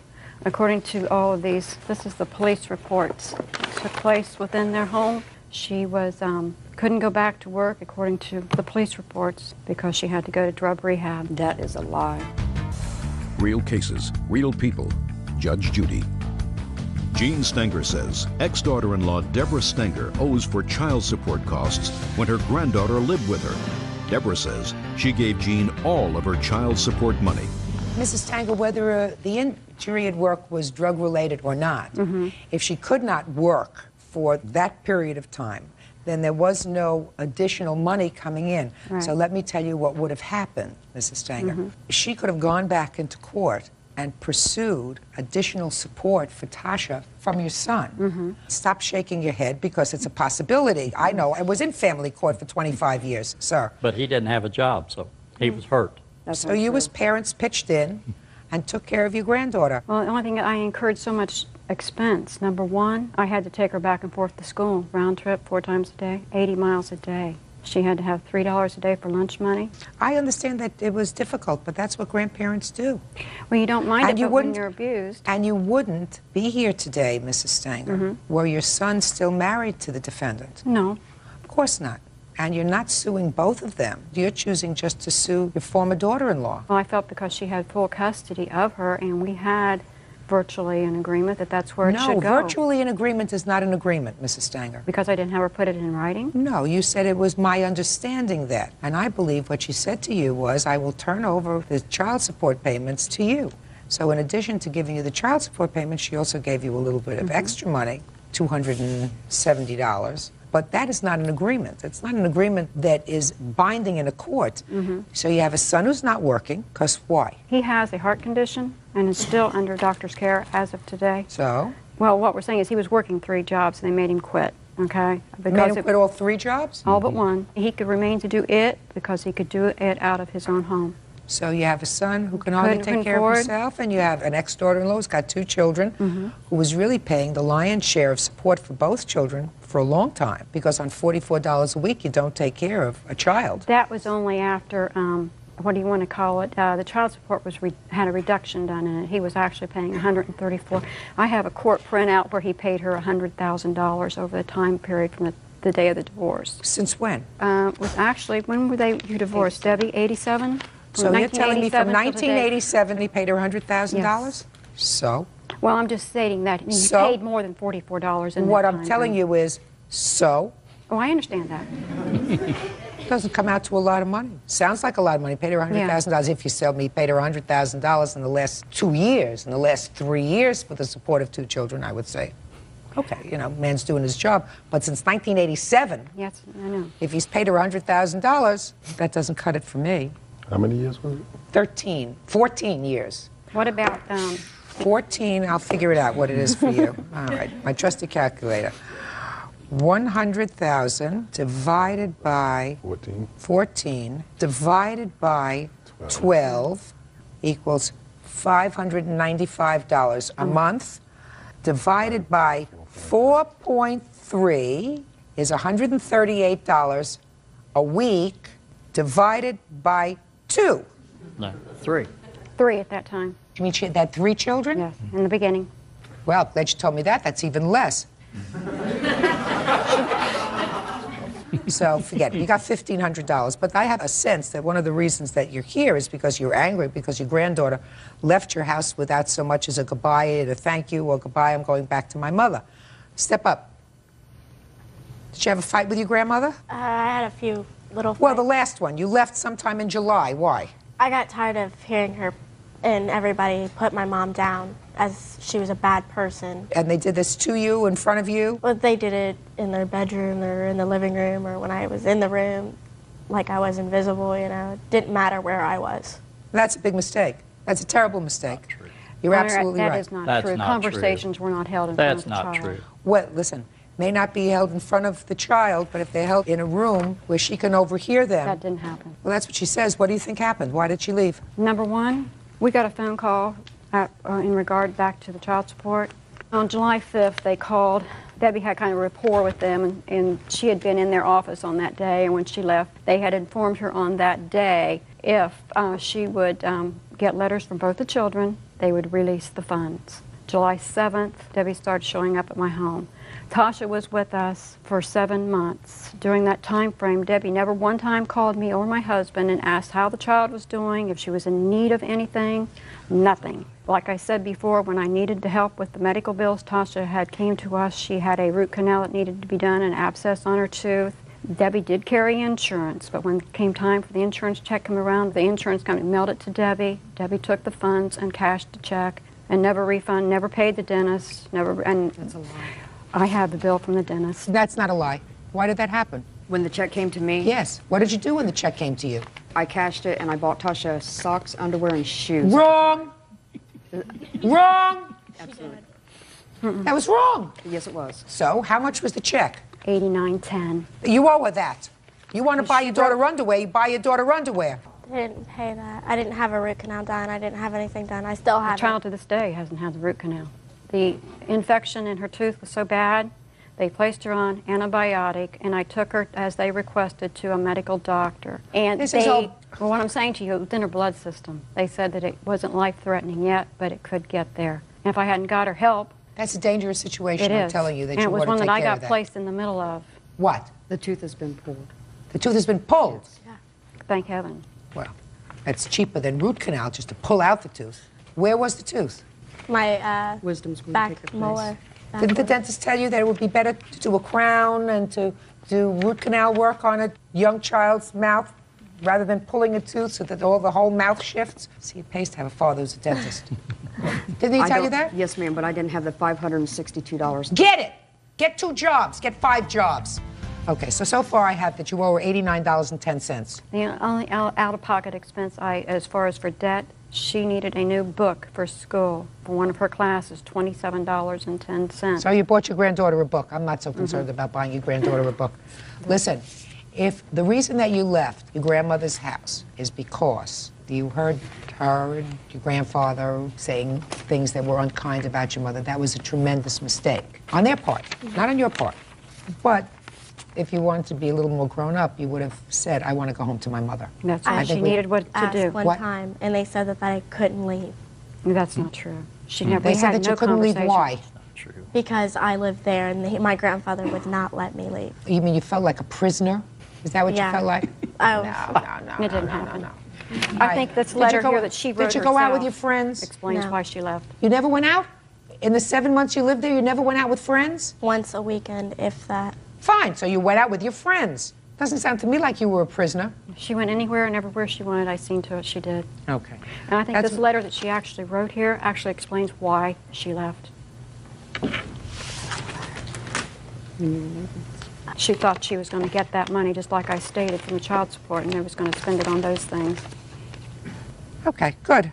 She starts out with, sorry the letter's so sloppy, but dear Granny and Grandpal, I'm sorry, it's been great and all, but it was time to go home a long time ago. You don't get me or understand me. Well, that's probably true because grandparents don't get foolish teenagers. Maybe someday you will. And I know my mama's not perfect, but she is my mama and she needs my love. And I need hers. That's an honest feeling. I hope that you both know that I love you very much and I'll be back tomorrow for my things. It's not about how much you did or are doing or anything like that. It's just that nothing has changed in my heart. Your granddaughter says to you she knows she needs her mama right now. And she should. And that I will always have you. And she tells you what I'm getting a new job and a cell phone. She's made plans for school. And all those plans have fallen through. And she ends the letter by saying, I'm not dumb and you know that I will be thinking of you twice on everything. And then she says, Angel's love is always with you all. This is not a mean letter. She's just saying, no, it's a teenage letter. And she's saying, I love you, but I love my mama and I have to be with my mama. And you don't really get my mama. You don't like my mama. I may not like her style, but she's my mama and I need to be with her right now. And perhaps it could have been handled differently, Mrs. Stanger, but that's not the way it was handled. No. So. No, I think that's the whole thing in a nutshell. I got you. I understand. Since that time, we've not heard from her at all. Mrs. Stanger, children need the widest possible community of love and affection that they can possibly get, even when they're 18 years old. And clearly, your daughter has had a lot of ups and downs. Fair statement? Clearly, when a mother gives up physical custody of a child to someone other than a parent, it's saying that there have been problems that I can't cope with. And the fact that her grandparents said, fine, we'll try, is a testament to them. Not something that should make you angry with them if they did some foolish things while she was there by letting her little pitchers overhear conversations. That was the wrong thing to do. But basically, they had reasonable hearts because they said, you know, she's our granddaughter and we love her. Let her come and disrupt our otherwise calm household. When a teenager comes into your house, your whole house turns upside down. It never is the same. So your grandparents loved you enough to say, come live with us. And your grandmother drove you back and forth to school. It was a big drive every day. Yeah, it was. Could she have said to you, if you're going to live here, you have to go to school locally? Yes. Of course she could have. She could have said, listen, I'm not driving an hour each way to get you to and from school. I want you to live with us, but you'll have to finish high school close by our house. But she wouldn't do that because you got your friends. You wanted to finish high school where you are, so she extended herself. It's time to put a period and not be so angry, okay? Will you try? I'm not angry. Are you angry at her? Oh, no. No, not angry at all. Good. I'm glad. Your lawsuit's dismissed. That's all. Your Honor, this is case number 340 on the calendar in the matter of Carver versus Wilson. Parties have been sworn in. Judge, you may be seated. Ma'am, have a seat, please. Miss Carver, the defendant is your sister. Yes. You were incarcerated. Yes. For how long? Probably a year and a half. And then you were released to a halfway house. Yes. From what I gather, you and your sister had been sort of estranged for a while you were in jail, and you discussed with your sister moving to Colorado, her moving to Colorado, and getting an apartment or a house together and sort of building a life together. Yes. And she did. She relocated. You were in the halfway house. You found an apartment together, signed a lease together. And then something happened and you were not released from the halfway house. Correct. You believe it was something that your sister had told your probation officer, but in any event, your sister, you say, forced you to pay. Yes, she did. Your half of the lease. Yes. Even though you weren't living there. Right. And that's what your lawsuit is about. Yes, it is. Explain to me how that's her fault. When this started out in June of 2000, we discussed the move with her coming to Colorado. And I paid the money for the house. And she came shortly after. I had like one weekend there with her, 4 hours each day. And you were allowed out of the halfway house 4 hours a day? And that particular weekend, we had an argument, and I told her she was not going to be able to smoke her marijuana because I was on provisions that where I could not be around drugs at all because my problems were drug-related in the past. And it seemed to be a big effect. She said no, she wasn't going to quit it. She'll smoke out in the yard. Well, it wasn't soon after that that my case manager called me into his office and told me that he was going to cancel the whole thing and that I would not be able to get out of the halfway house for a time. He didn't tell me how much time, but I had to stay at the halfway house and I could not get out. So I was crying and very upset, and I said, well, okay, then I can't get out. There's nothing I can do. Can you get a roommate? And she said, yeah, sure, I'll get a roommate. And then shortly after that, my case manager called me in again and told me that I had to pay half of the rent. And I called her back and asked her, why? Why is this? I thought she was going to get a roommate. She told me she would, and she wouldn't even talk. She was just really nasty to me on the phone. And I do have proof here that I did pay the rent, and I also have proof that I was not liable for the lease because the lease wasn't even an issue whenever I rented the house. There was no lease on the house, but she insisted to the landlord to make up a lease because she needed it for housing authorities to help her pay her rent. How much did you pay altogether? I paid like $2,400 altogether. I paid the initial $1,600 and another $16, so $32. $1,600 was what for security? The original. That was the first payment on the house, which was first in security. I've got that receipt here. Then I've got 4 more receipts for 4 more months of half of the 800 month rent, which is $400 each month. All right, Miss Wilson. I want you to tell me only what happened as a result of your sister telling you she could no longer come to live with you because she wasn't going to be released. So that was beyond her control. Well, I've got emails that shows our correspondence, and she told me that I told her she needed to find me a roommate if she couldn't live with me, and I gave her the... She doesn't have to find you a roommate. Why couldn't you find your own roommate? Why wouldn't you want to find your own roommate? Well, because I had health problems, and it was very complicated. Also, we mentioned the... and I did smoke pot at the time. I do no longer do that. That was stupid, and I don't want to be a bad influence on my daughter. So, who else lives in the house? Just me and my daughter. My son was there at the time. And how old is your son? My son is now 17. So that there were 3 of you and 1 of your sister. Right. Why should she pay half the rent if she's only 1 person? Because she agreed to. When I came out, we had a limited amount that we were living on, $512 a month. And I told her this is what I could afford to pay every month. She could have found a cheaper place.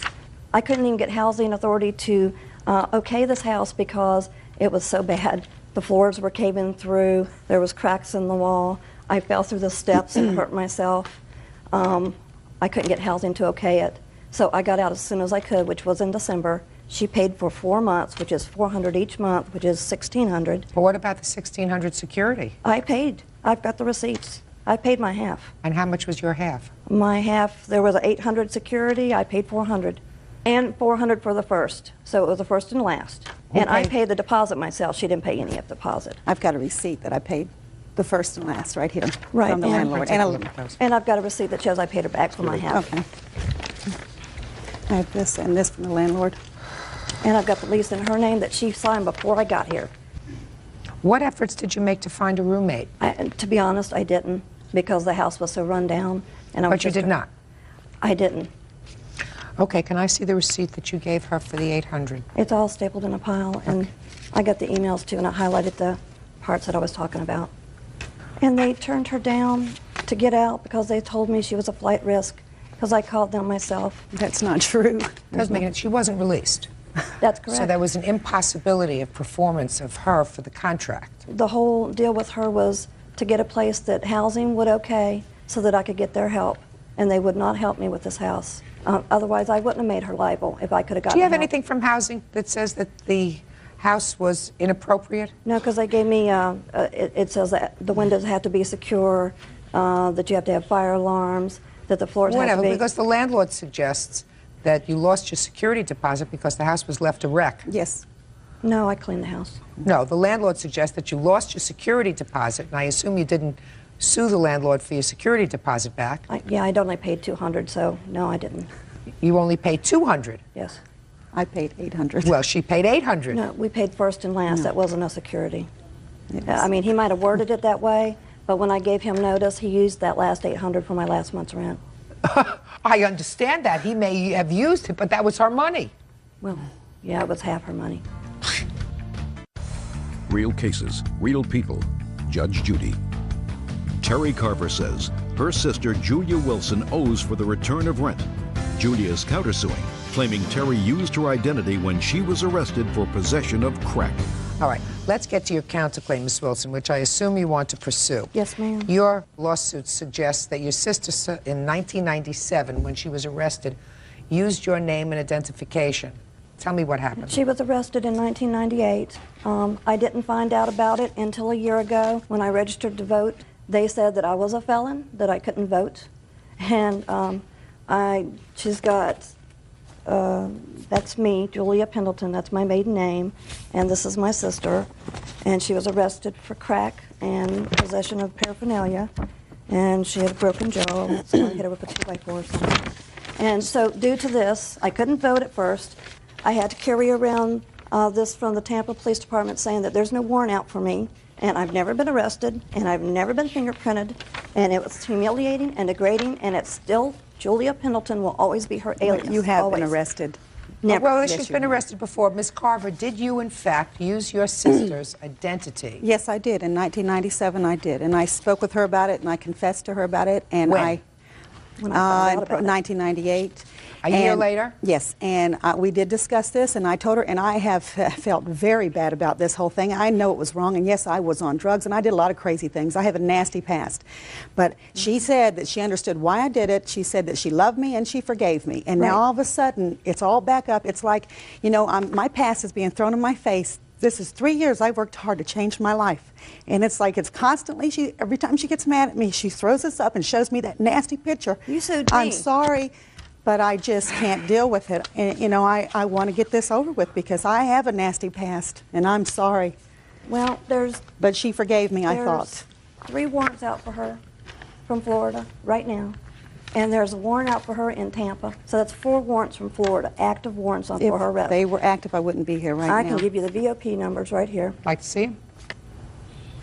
And she said she'd take care of it. I've given her a year and a half to take care of it, and she hasn't made one phone call to get it taken care of. What are the warrants for? Violation of probation for grand theft and also possession of crack and bad check ring. You know about these warrants? Yes, yes, I do. And the grand theft was taken care of years ago. That one was from like 1992. And the others? The others were taken care of. The violation of probation was still active as far as I knew, but then my parole officer now said that there was nothing on the NCIC against me right now. Otherwise, they would not have allowed me to come here today. No, they just wouldn't have extradited you because you're not worth it. Ms. Carver, you don't mind if Officer Byrd gets in touch with your probation officer Not at to all. make sure that these warrants are still not outstanding, so I'm going to ask you to wait when court is over. Yes, ma'am. You give the probation officer, I'm sure he has the number, a call and ask if any of these warrants are still extant. Sure thing, Judge. Ms. Carver, my initial order was going to be in your favor for $1,200 for the rent that you paid, but the fact that you were arrested and used her identification without her permission, even though she forgave you, Right, she may have forgiven you until you filed a lawsuit against her. right. And now she said, well, now that you filed a lawsuit against me, I want to be compensated for the embarrassment, the humiliation that went along with this identity theft, which is Right. really what it was. Yes, ma'am. You had forgiven your sister. Yes. Okay. Until this lawsuit. Yes, ma'am. Okay. You're even. Who are you living with? Myself. Good luck. Check with Byrd. That's Thank all. you. Parties are excused. You may step out. I think it's fair because I know what I did to her was wrong. I don't hold it against her. I've worked really hard for 3 years to straighten out my life, and I just wish it was not there to haunt me. I hope she gets her life on track and does good. We called your probation officer and everything is fine. Okay, she's Thank free you. to go. Thank God you bless very much. Take Thank care. you. And now the next case. All parties in the matter of Warren versus Quintel. Step forward, please. 26-year-old customer service rep Lakeisha Warren is suing her former friend, 28-year-old maintenance worker Andrew Quintel, and his mother Joan Quintel. Lakeisha says Andrew owes for unpaid loans and for kicking her car. Andrew has a countersuit for harassment. Miss Warren, Mr. Quintel was your boyfriend for a while. According to your complaint, you made a series of loans to him. Well, no, we weren't boyfriend and girlfriend, but I did make a series of loans to him. He was a friend of yours? Yes. And in addition, at one point you say that out of anger and rage when you refused to loan him your car, he kicked it, causing some damage. That's correct. Why don't you have a seat? Thank you. All right, when was the first loan that you made to him? 12/27 of 99. And how long had you known him before December of 1999? About 4 years. And tell me about how he approached you with regard to this money. Well, his job is like temporary, seasonal, so he didn't have any money. And since I worked full time, then he asked me could he get a loan. You have a canceled check? Yes, I do. Can I see it, please? I actually have 3 of them and one more. So you have 4 checks? That's correct. Okay.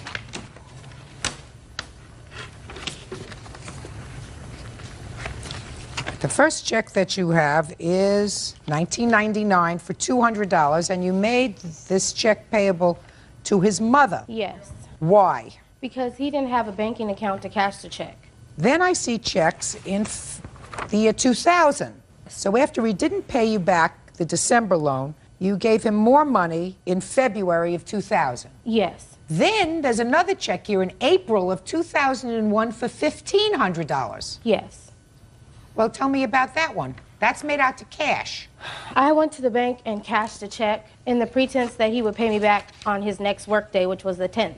In April of 2001, did you take a $1,500 cash loan from the plaintiff? No, ma'am. You know anything about $1,500? No, ma'am. That's new to me. Well, let's get back to the $280. $280 that's owed for a couple of years now. She gave you this money. This is clear. These checks were written out to your mother. Were these loans for you? Well, ma'am, me and Miss Swan, we were friends for a while, so I mean... Could you answer my question? Huh. Yeah, that wasn't a loan. What was it? I can't exactly remember. It's been more than a couple of times that she's given me money or I've given her money. It's been over 6-7 year friendship, so I mean... Okay, let me hear about the car. It was kicked on the right side and the passenger side. He tried to let the air out of the tires, too, because his friend had dropped him off. Tell me about that incident in February of 2000. I was at work. I was working 6:30 to 2:30. He came. पहला round start हो गया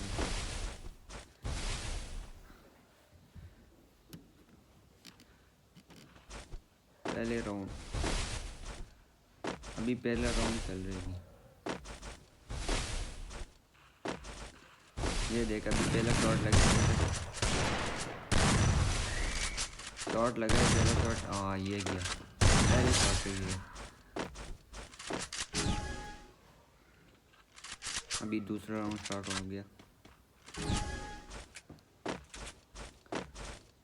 अभी दूसरा round start हो गया ये भी अच्छा खेलते फ्री स्टाइल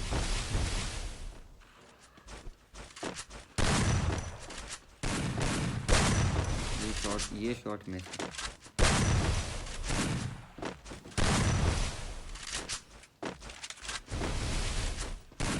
ये वाला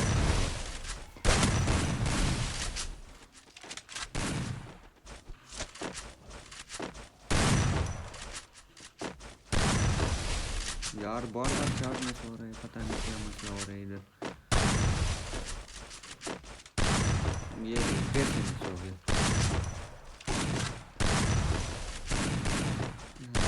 सिक्योरिटी में कोई इशू आ रहा है इसलिए शॉट नहीं लग रहा मेरे से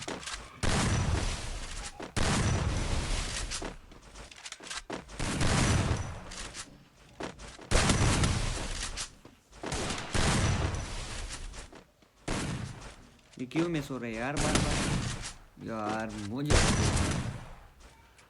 अभी तीसरा राउंड स्टार्ट हो गया तीसरा राउंड भी स्टार्ट हो गया देखते हैं क्या हो रहा है आगे ये देख पहली शॉट लग गई थोड़ी लेट हो गई है खैर कोई बात नहीं आ जाओ जल्दी आओ यार शॉट में वैसे पता नहीं क्या हो रहा है मेरे ऊपर गेम ही नहीं हो रही आज में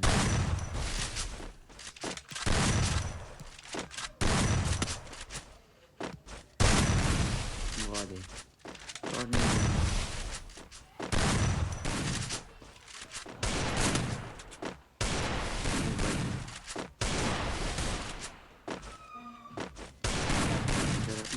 ये ले अभी ये होता है ये अच्छे शॉट है ये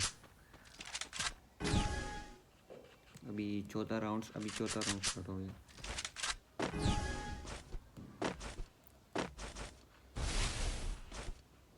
ये चौथा राउंड स्टार्ट हो गया।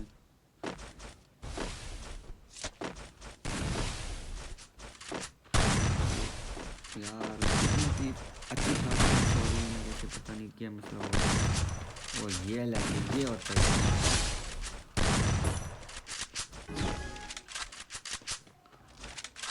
अभी 5वां राउंड स्टार्ट हो गया। 5वां राउंड में देखते हैं क्या हो रहा है मेरे से। 4 राउंड हो गए, इसमें से 3 जीत गए, दूसरे बंदे ये देख फिर मैं सो रहा हूँ।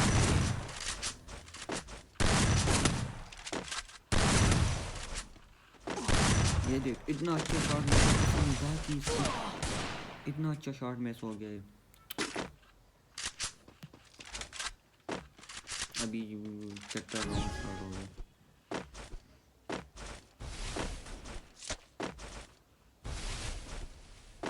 छठा राउंड स्टार्ट हो गया। ये शॉट यार बार बार मेरे से ये अच्छा शॉट लगा। गुड।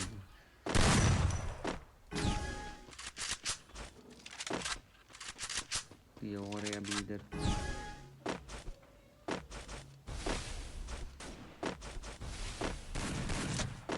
जल्दी आ जाओ जल्दी आ जाओ यार, मैं सो रहे मेरे गेम तो मैं जीत ये ले ये जल्दी आओ जल्दी। ओ ये खत्म ऐसे शॉट कभी जिंदगी में नहीं मारे। ये जो भी शॉट मारे और शॉट तो मेरे जो दूसरा बंदे वो भी खेल रहे। ये देख कभी ये भी शॉट नहीं मार सकता।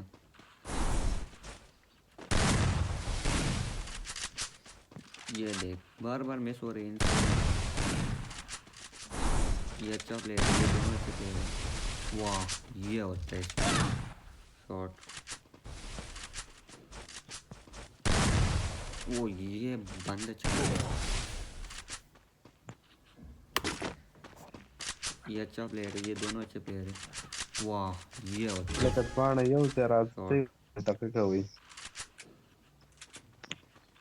वो ये बंद चढ़ा गया। ये अच्छा प्लेयर है, ये दोनों अच्छे प्लेयर है। वाह ये होता है शॉट। वो ये बंद चढ़ा गया। ये अच्छा प्लेयर है, ये दोनों अच्छे प्लेयर है। वाह ये होता है शॉट। ये बंद चढ़ा गया। ये अच्छा प्लेयर है, ये दोनों अच्छे प्लेयर है। वाह ये होता है